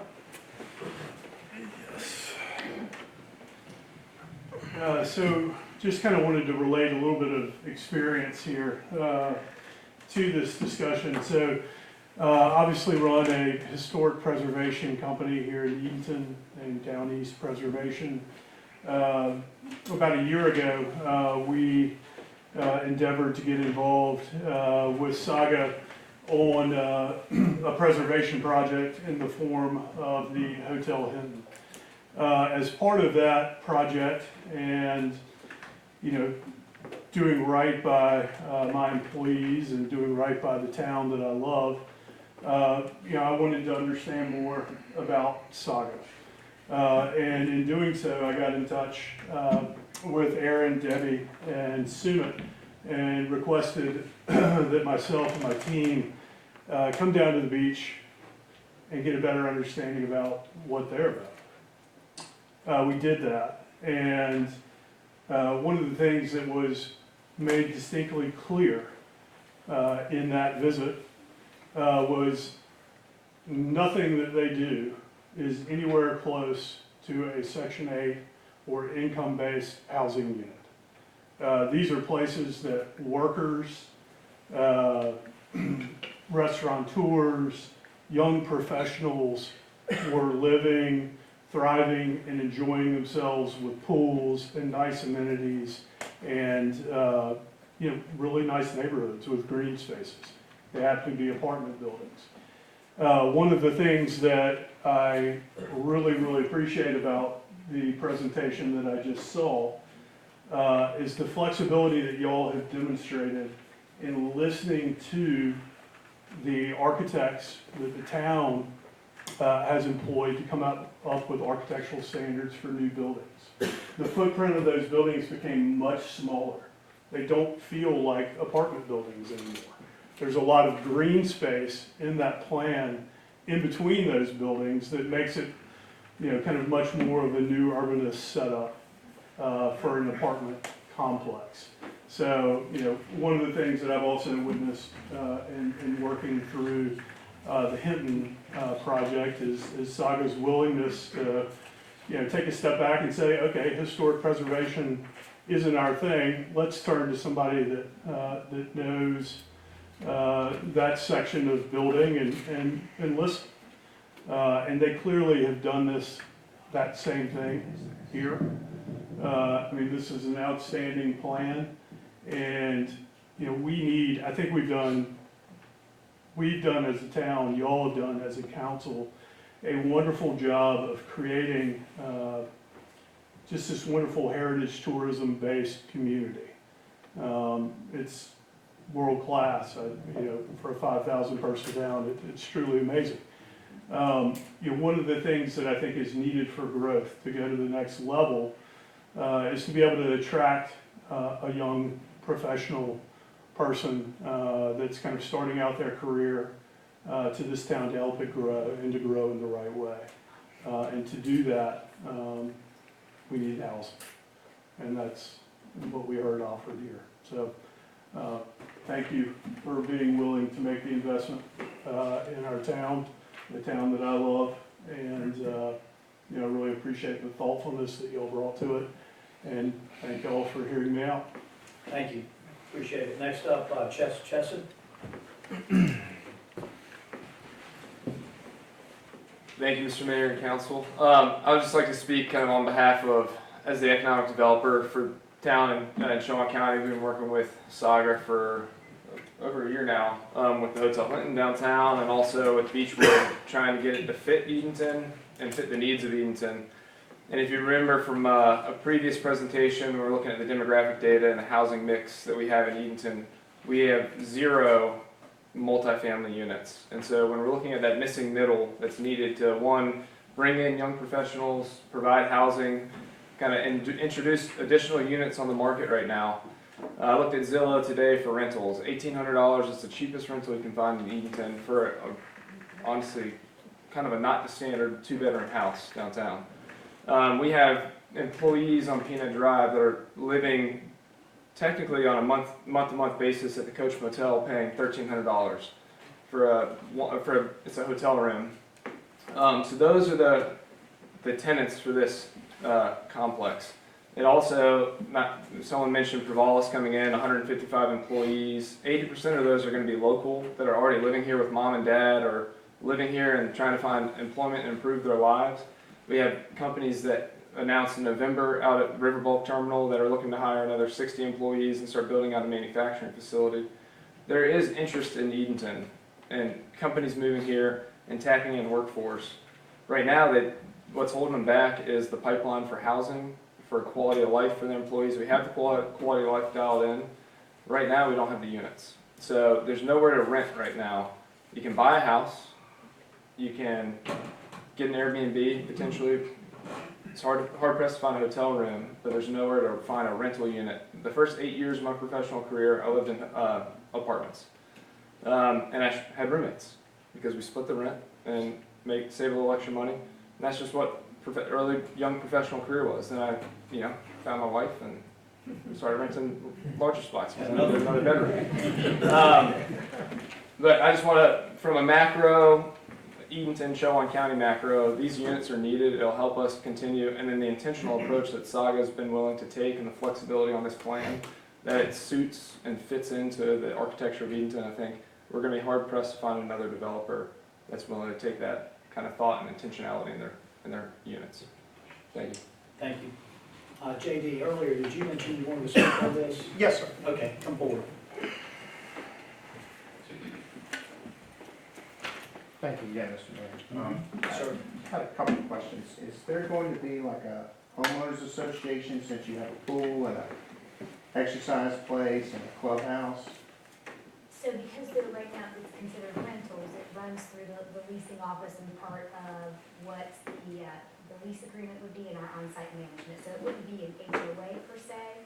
As we move on, hopefully in the future with other villages with single family and multifamily, then at that point there probably would be an HOA. And do you have any detailed plans for, I didn't see any plans for the actual pool, clubhouse and so forth? No. You'll have this, okay. And Ms. Gooden, did I understand that the traffic pattern has not been finalized or anything of that nature? So the street right of way, for this is still bonded. Ties back to the 2008 permit. That was the initial basis for the DOT traffic impact assessment. We've already had discussions about alternatives to the original assessment from 08. It'll be a part of what we go into a little further when we do the TRC meeting, when we actually start to get construction and actual site designs and engineering plans for roadways, etc. That was one of the conditions for this, that 2 to 3 years in the building process for this entire parcel, not just this, but that's reassessed to see if there are changes that need to be made as far as entry points and exit points. We will do most of that initially here. We'll go ahead and try to work with DOT because Paradise Road and Virginia Road are both DOT roads, so we will bring them into that TRC meeting to make sure that their traffic engineers understand what's going here. How does that compare to the original 2008 capacity? What does 144 units do to the expected traffic impact compared to what was originally approved and what was designed as your egress points on those two state roads? The reason I say that is those same type of processes now, whether we're looking at Whiteman Lane, whether we're looking at the Food Line Shopping Center, anywhere along Virginia Road, we're already working with DOT on any changes there, and we're requiring impact assessments. So when we start talking about this, we'll need to understand the history of how did you get to this point in 2008? What were the traffic counts? What was the criteria to allow this width of roadway, this DOT-specific built entry points? How did you get there, and what does these new units do to impact that? Are we at 20% of what the original design capacity was?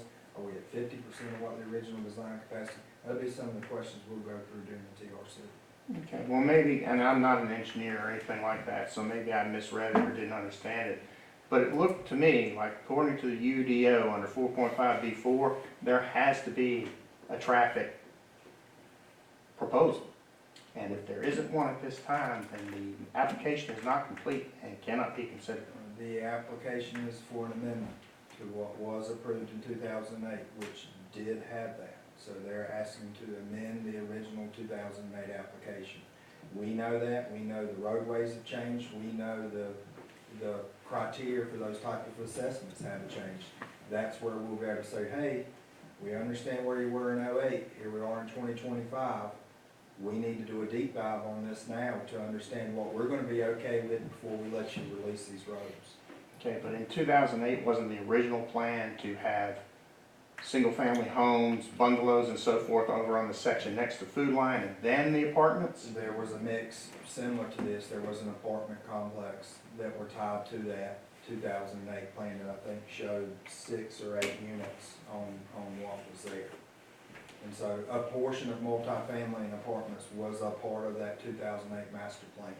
So that would have been taken in consideration with the impact assessment at that time. Okay, And that's what we want to understand, like, how did that impact the assessment in '08? Here's where we are today, these are the heads and beds that are gonna be at these locations.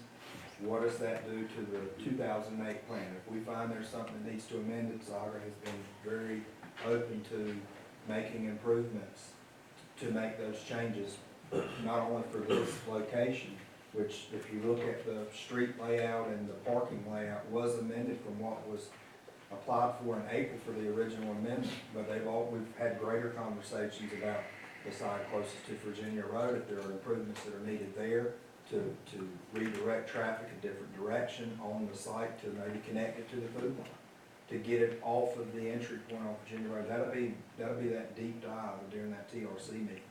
And so until police, fire, and DOT themselves are satisfied with that, And the we way, haven't passed that point. yeah, the way that We're works, not there yet.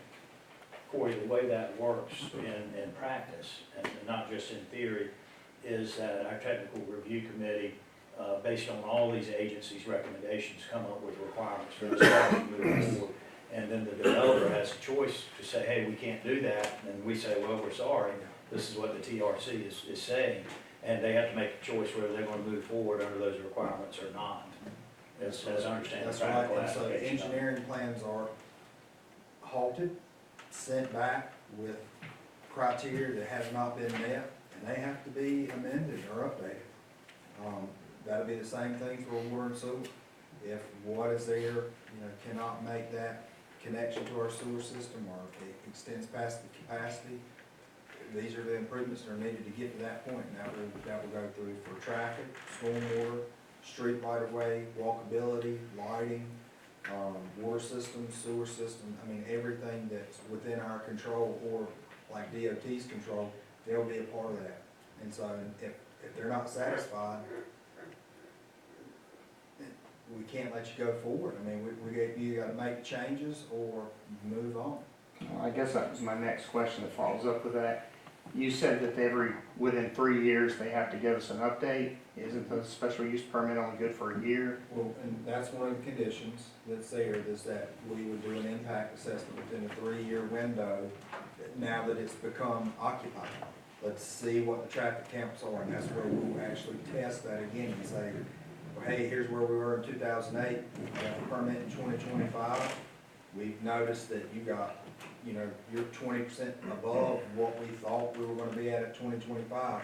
There are improvements we're gonna have to make as you move closer. We've had this happen before, JD. I'll give you a perfect example.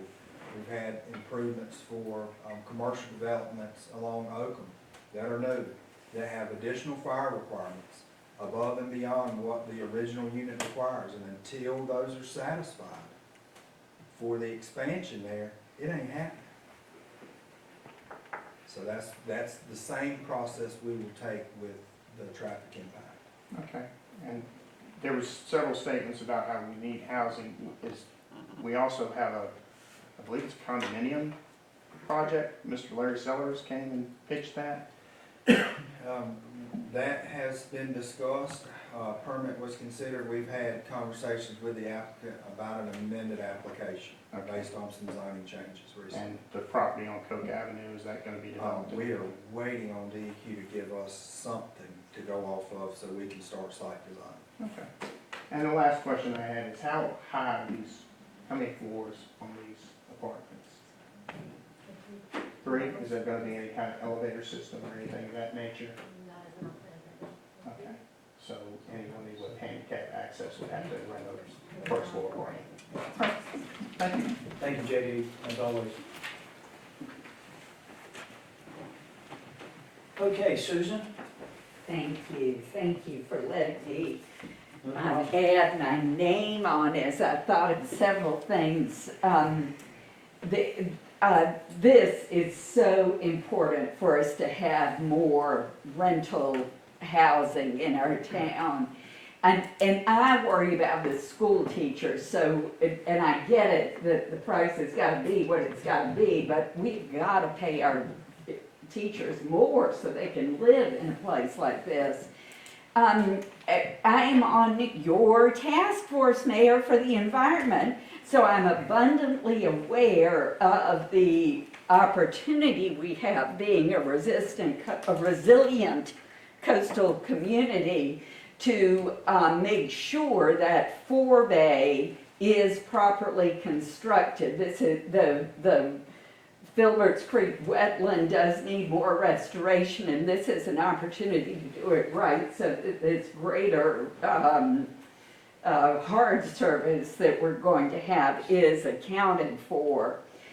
And as we have been saying, it's very walkable. You can walk not only around the apartments, but you can walk right over to the food line and right over to the drugstore.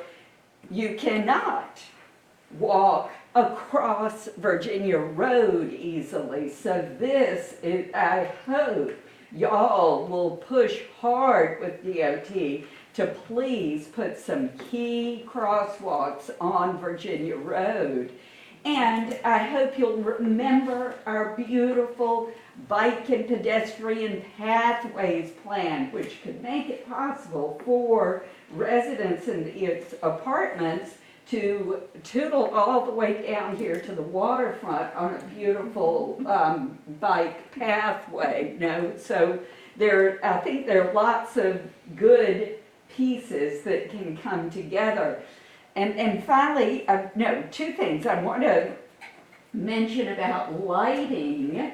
I want to be sure y'all remember the best practice of using motion-sensitive lighting to preserve darkness when light is not needed and to be all the more secure than a fixed light. And on our neighbor's concern about the grid being taxed with more units using it, this would be a great place for rooftop solar. And town council has not recently considered encouraging rooftop solar, but it would be economical as a strategy for the developer, and it would be a great place for it. It's all open area, 3 stories high.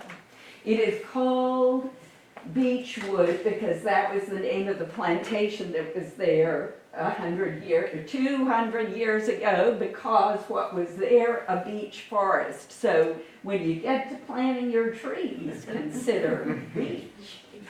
Thank you, Susan. Okay, thank you for the public input that we received tonight. At this time, I will close the public hearing portion of this consideration of this major special use permit application. Town council, there's one last opportunity for us to ask questions.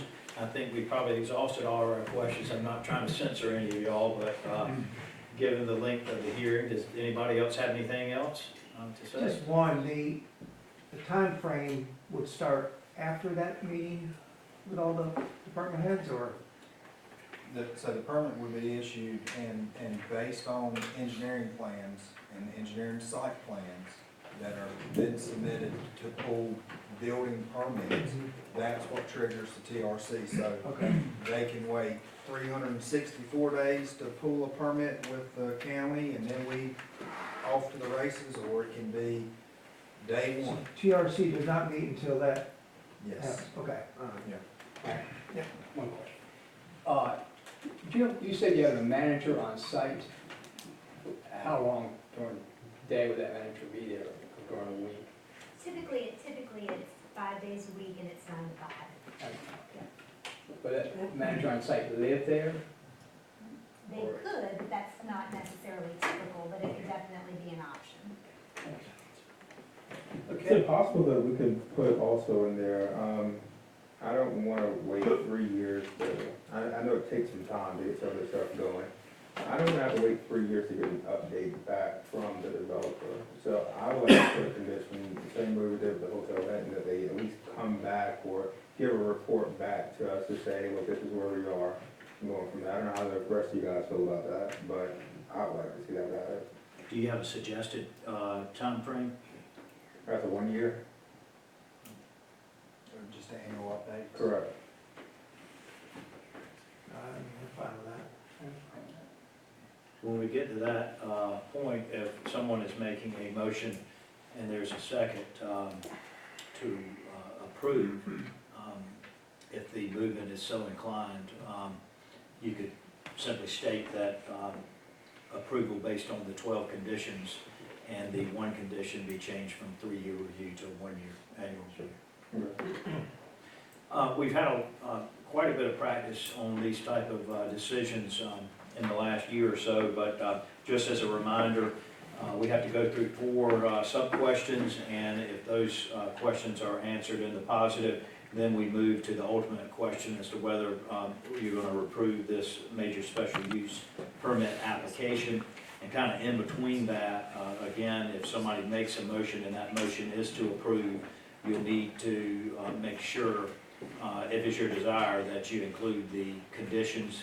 I'm not going to require you to read all 12 of the conditions, but your motion should say that based upon the 12 conditions that have already been read into the record. Mayor, one thing that I'd like to add before we take action on the application is I did want the record to show that we did get 3 letters of support on behalf of this project and me from the Edenton Chamber of Commerce, the chair of the Edenton Partnership, and also our lead economic developer for the Edenton Partnership. So I did want to make sure the record reflected. Okay, so reflected, yeah. Okay, the first question that would need to be answered is, do we have a motion that this proposed application will not endanger the public health or safety? So moved. Do we have a second? Second. Got a motion and second. All in favor of a finding of this council that the proposed project will not endanger the public health or safety, please signify by saying aye. Aye. Any opposed? Nay? Okay, we got 4 ayes and 1 nay.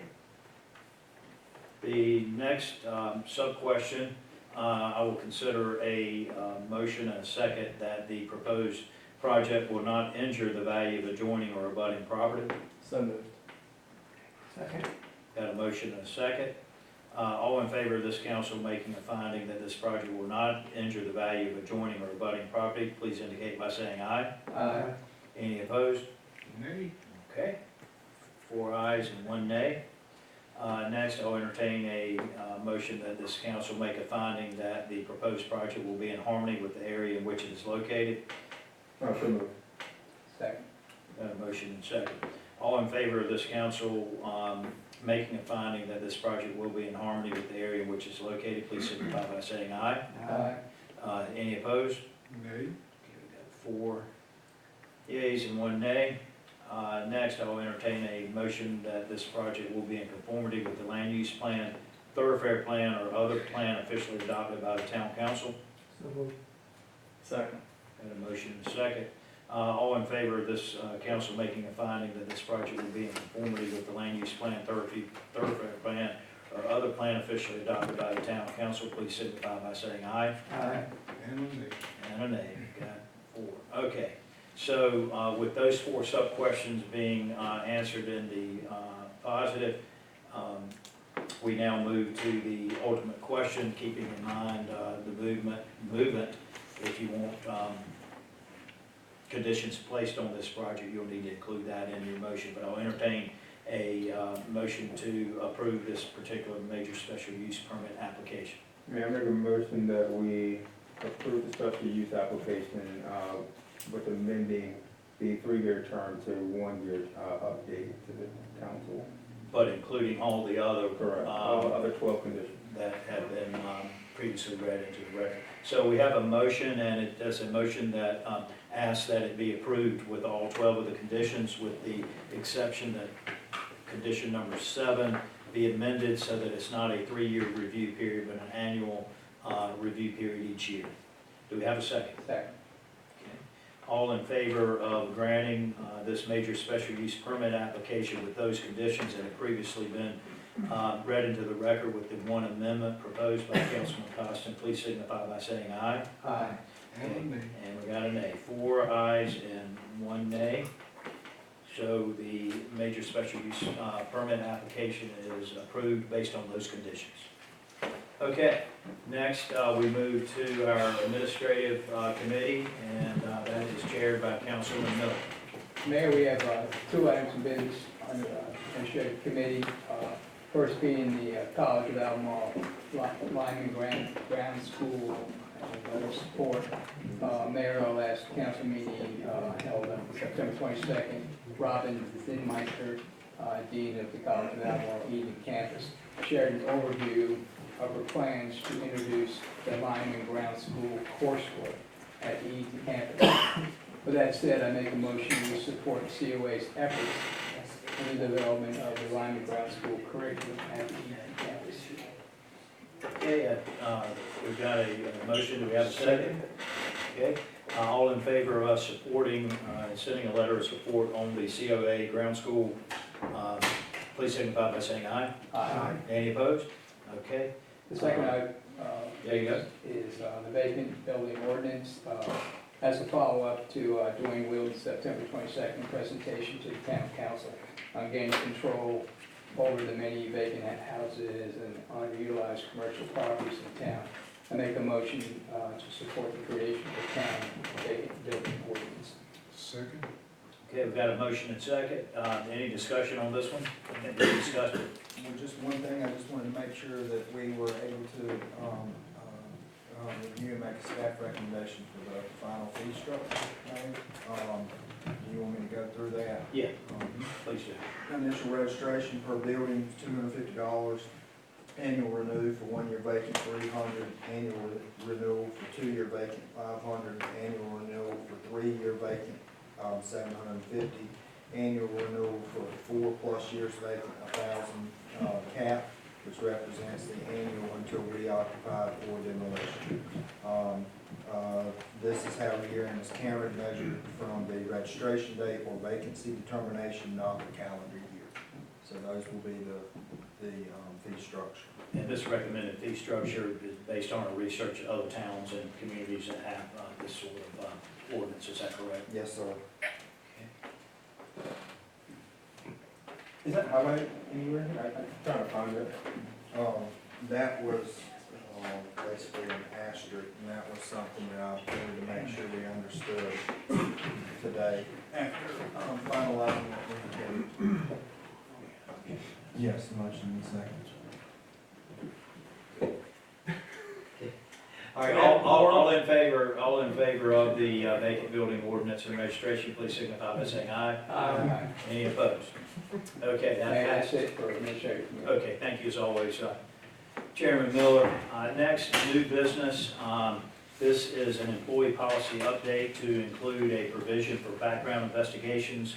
The North Carolina General Assembly just added a new section to North Carolina General Statute 160A-164.2B, and this statutory provision requires municipalities to conduct criminal background checks using a specific process conducted by the SBI for all employees offered positions that will involve working with children. Is there anything else you need to add to that? The only thing is that these requirements will be effective for any staff members after October 1st of 2025. Do we have a lot of staff members that would apply to? Not at this time. Okay. All right. Does anybody have any questions of Corey or Tammy regarding the request to update our employee policy to reflect this new requirement? Okay. We do need action on this. I would entertain a motion and second to update our employee policy. Okay, we've got a motion and a second. All in favor of this new update to our employee policy, please signify by saying aye. Aye. Any opposed? Okay, that change has been approved. Next, we've got a budget amendment that we need to enter. This budget amendment is to recognize the IFA loan reimbursement, contributions, and lease payments associated with Project Teapot. The amendment totals $6,348,335 in revenues and expenses. To move forward with this project, the town manager and staff recommends council approval. I'd entertain a motion and a second. So moved. Second. Got a motion and a second. All in favor of the budget amendment to recognize the revenues and expenses associated with the Project Teapot project, please indicate by saying aye. Aye. Any opposed? We have another budget amendment that has been requested. This budget amendment is to reflect grant funding for work authorization 24-02 dated back in March 26th of 2025. The scope of the work is to allow our project engineers to assist with the grant paperwork related to the T-Hanger project under that grant that is identified as grant number 36244-22.10.1. This includes a site layout plan showing the hangar apron, the hangar layout, the marking, grading, and general proposed elevation and location of the proposed future hangar. The amendment is for $15,000, and the town manager recommends approval, and the airport committee also recommends approval. So moved. Got a motion and a second. All in favor of entering this budget amendment as presented, please signify by saying aye. Aye. Any opposed? Okay, that budget Do amendment. we skip C? You just approve this. D. B? Runway. C? All right, the next budget amendment relates to runway 1-9. This relates to the pavement and lighting. This is to reflect grant funding for two different work authorizations. The first work authorization is number 20-03, Amendment 1, which will reflect our consulting project engineers to add new LED units to both ends of runway 1-19. The cost of these services is $18,300. The second amendment is WO23-2, Amendment 1, which will allow our consulting engineers to continue the engineering services during the construction phase services for the runway lighting project. It will include the hourly rate for an additional project representative who will be a resident project representative, as well as their travel reimbursements. I would entertain a motion and a second to approve this budget amendment as presented. All in favor signify by saying aye. Aye. Any opposed? Okay, that budget amendment is approved. Next, Corey, if you'll give us a update on your research on the town of Edenton Police Department parade policy as it specifically relates to candy during parades. So after the Peanut Festival parade, we did have some questions around our parade policy, and I wanted to give a little bit of background so the council could decide if they'd like us to proceed with any action at the next committee meeting, or if this would just stop at this point. We did review the limitations during the parades for participants having the ability to throw candy. That was the question, is, well, why can't we throw candy? Currently the town parade request form states in section 4 that the applicant understands that no throwing of candy from vehicles is allowed. They understand that the participants walking along the parade route may hand out candy, and absolutely no throwing of candy is allowed, and that they understand this rule. After reviewing our current policy and comparing it to the other municipalities, Edenton's current policy was considered one of the safest in the state, and actually Edenton was referenced specifically allowing participants to walk during the route and to actually hand out candy. And what this does is create a buffer space between the vehicles and or trailers and or floats and the actual small children.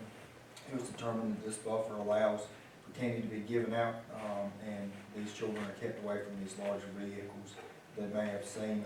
Tammy and I also had a discussion about this. This specifically was added within the last, I would say, 4 years of Anne Marie's tenure, the former town manager actually witnessed a child trying to grab a piece of candy that was a remnant from being able to toss it out, and staff member and or family member actually had to snatch the child away from one of the tractors.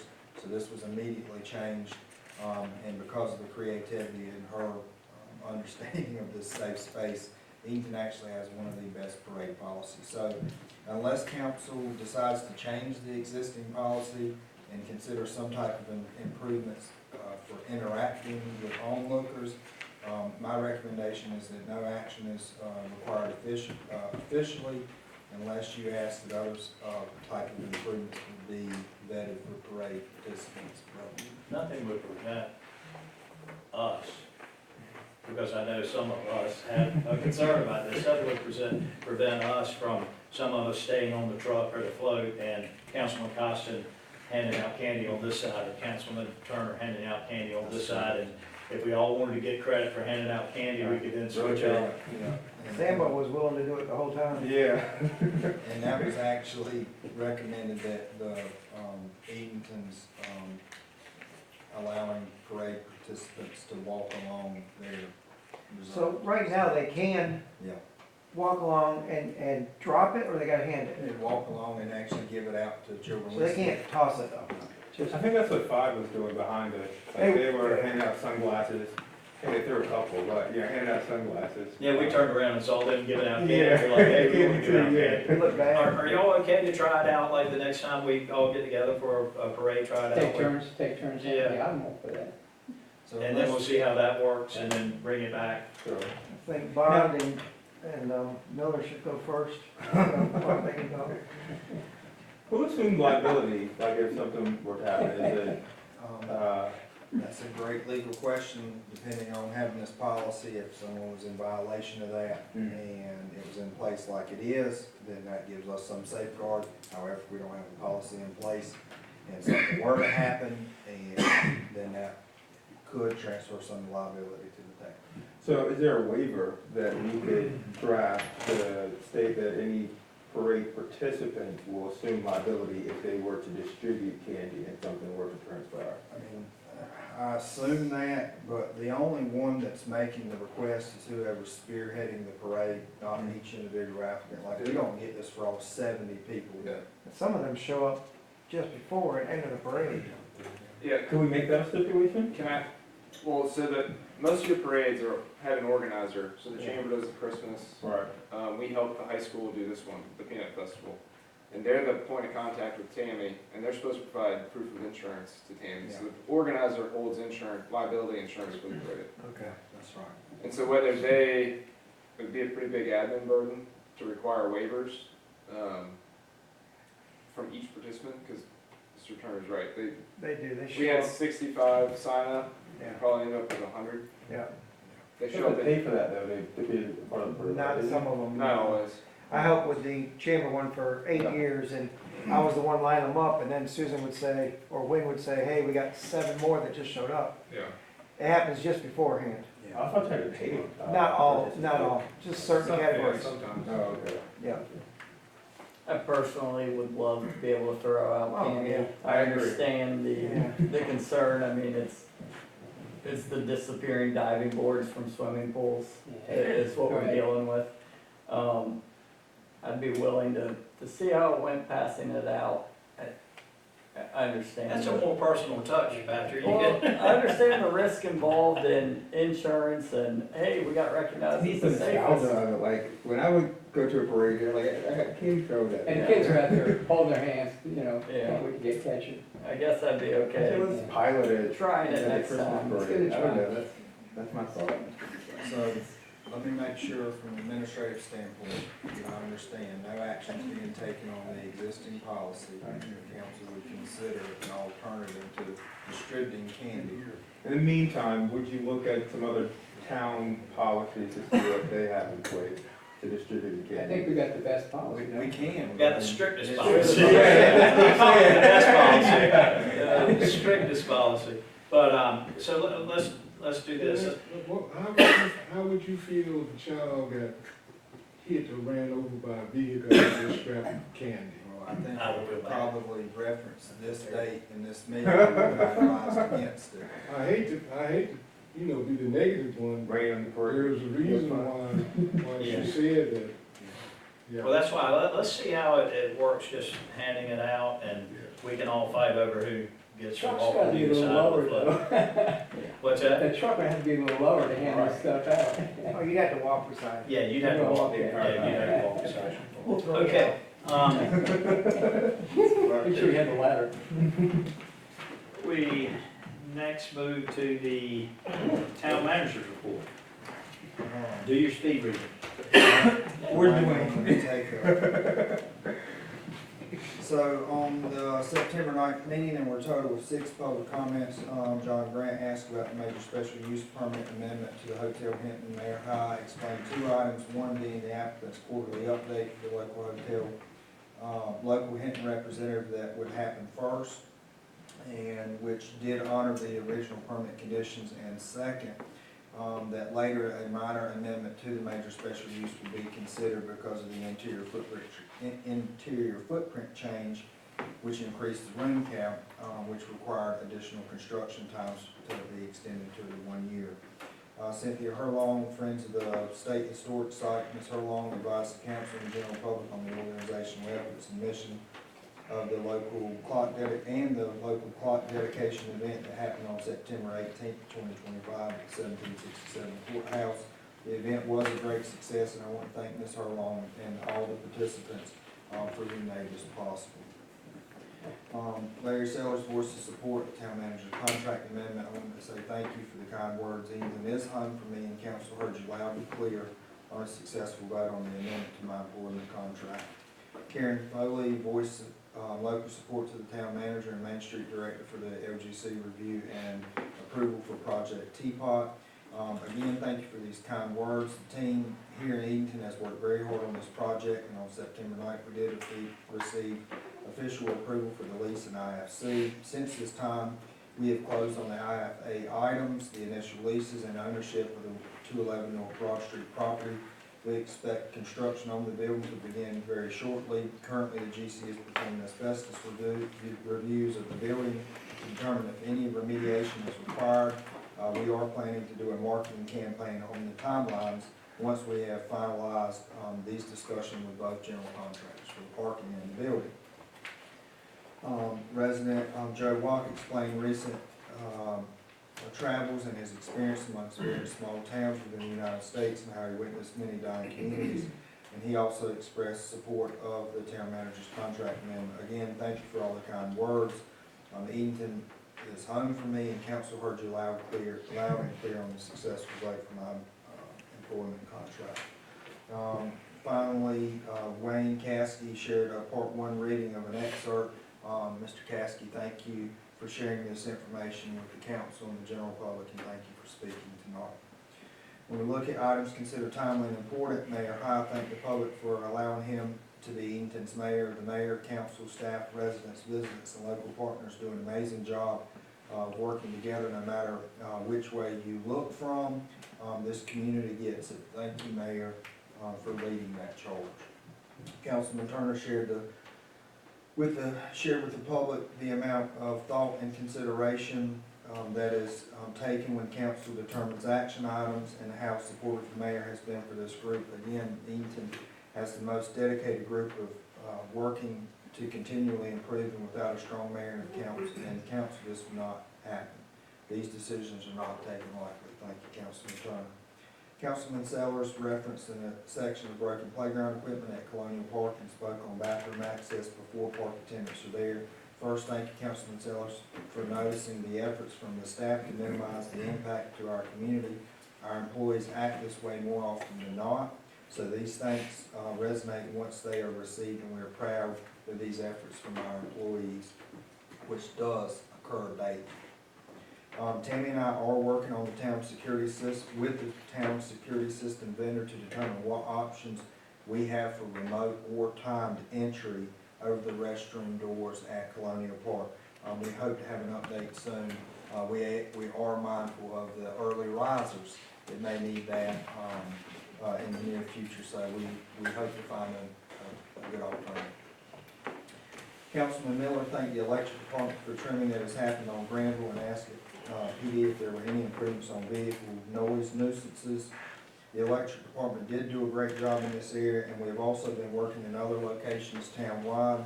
There is such a big push during the fall to form this lift to help us with shaping these larger trees that in the spring will start to regrow. PD is issuing tickets. I have spoke with PD about considering the impactfulness of issuing town citations over state citations. However, we are patrolling for these types of offenses. Councilman Dixon thanks Public Works staff for their hard work to keep Edenton beautiful. He also added how great the town's policies were in making Edenton such a great small town. Thank you, Councilman Dixon. Again, we have the best employees of any town. They do an amazing job making things run so well here. Without the vision of this elected board to drive these policies that have gotten us to this point, we would be like everywhere else. So thank you for all your leadership.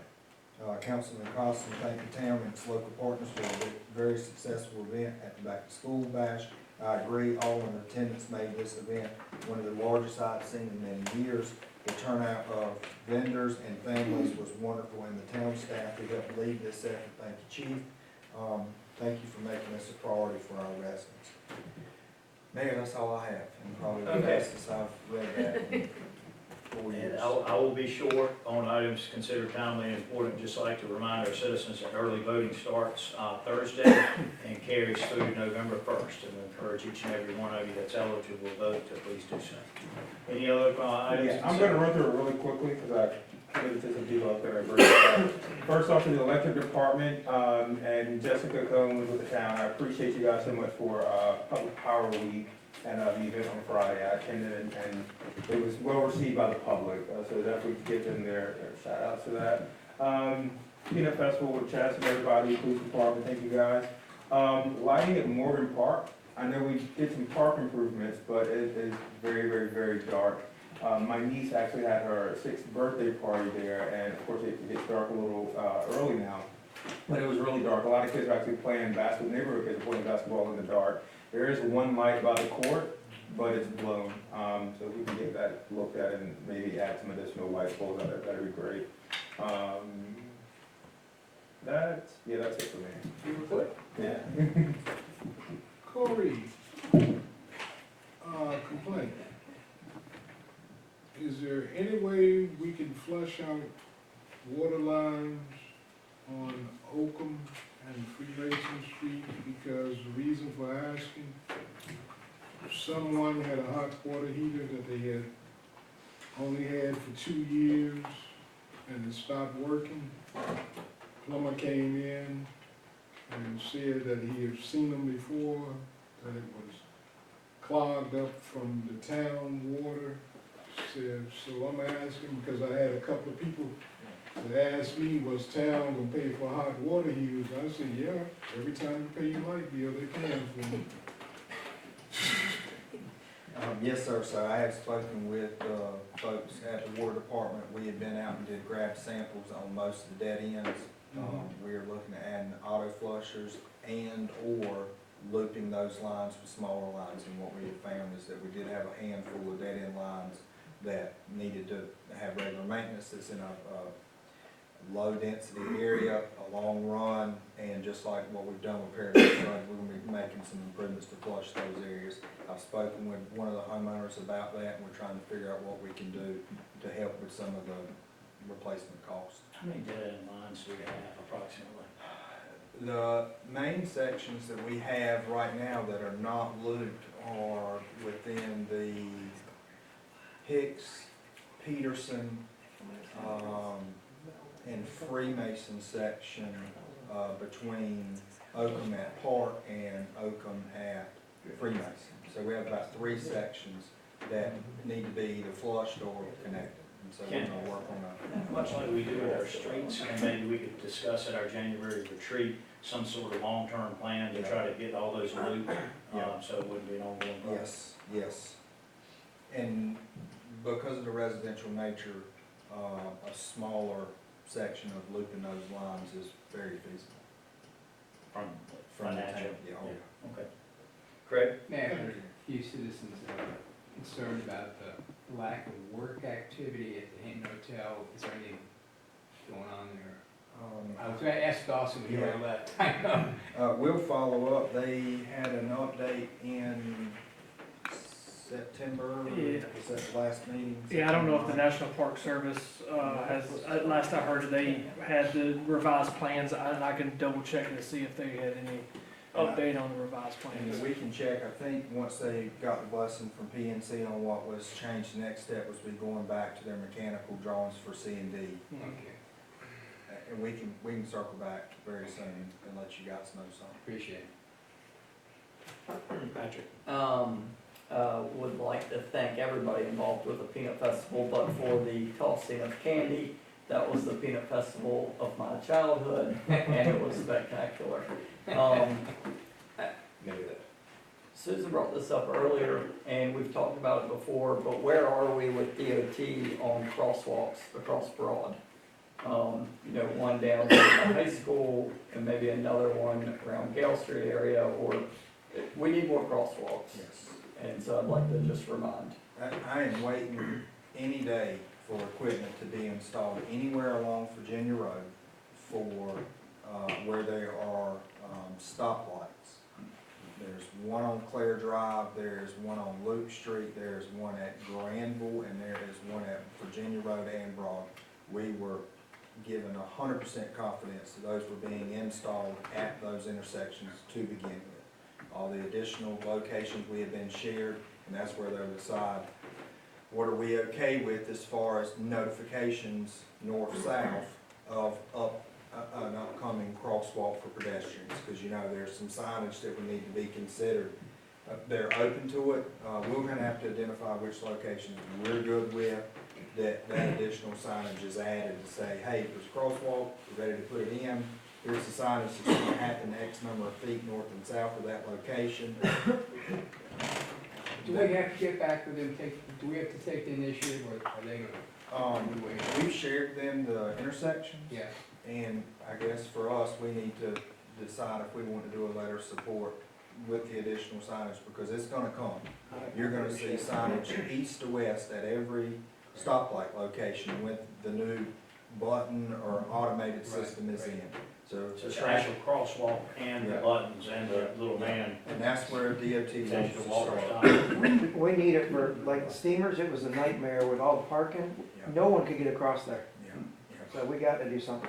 Well, I think you got a consensus, the east-west is what you're saying is Yeah. pretty much 100% confidence. I think you've got a consensus from this council to go ahead and draft a letter of support on the north-south, particularly as it relates to Yep. Broad Street. And we know which intersections those are. So I think Albemarle has also been one question previously, as well as what would be Freemason. Yep. So yes, we can go and get that to them. Be on alert for questions from residents on the north-south routes about new signage being placed that's basically saying, hey, there's a crosswalk right here. They're willing to work with us on that. Can we go back and visit that bike path, Keith? We got our grant to do the study, but I don't think we made much progress on it. Well, that's We can see what some DOT of that study is. on DOT roads. We can ask them for any updates on Okay. that. Good. But as far as that, we're hoping to have updates anytime on the railroad situation as part of the pedestrian path. We've been doing a deep dive on it. We should have an update anytime from that attorney. I mean, he has the list, he knows the properties. Now we gotta figure out what's the next step for us to get that space. Okay, does that do it? No, the trial that we have on the big deodorizer back there, did it run out? Last night and tonight is not good. So we need to look, we're at the end of our 30-day cycle. Let's ask for 30 more days. You gotta remember, I smell it when Oh, I got out. last night was terrible. Yeah. The weather has changed, that changed. I don't care what's changed. Yeah, but it means the dial needs to be Yeah. increased. Yeah, it was a great trial. Speed locations. So we need to, have a discussion to find out exactly replacement and distances for temporary. We've got to start with PD first. We're trying to get our speed sensor details in, the piece of equipment's broken. We're trying to see if we can get it in place so we can actually start data logging and see if we need to do something. Any updates on the speed detector signage? No. We're trying, it's outdated, so. So it'll probably have to be replaced. So They don't make parts for hours, but they're trying to check with somebody. I will update you within the next week. Okay. All right, anything else? Okay, just to add on to the lighting, what I talked about, Hunter, if you would check on the timers. I know you said you bought the light for them, but they were never installed at the park, so you just check on those when they're gonna be installed. I think it's been over a year now. And that's it. Okay, meeting's adjourned. Thank you very much for being here tonight, ladies and gentlemen. Starting.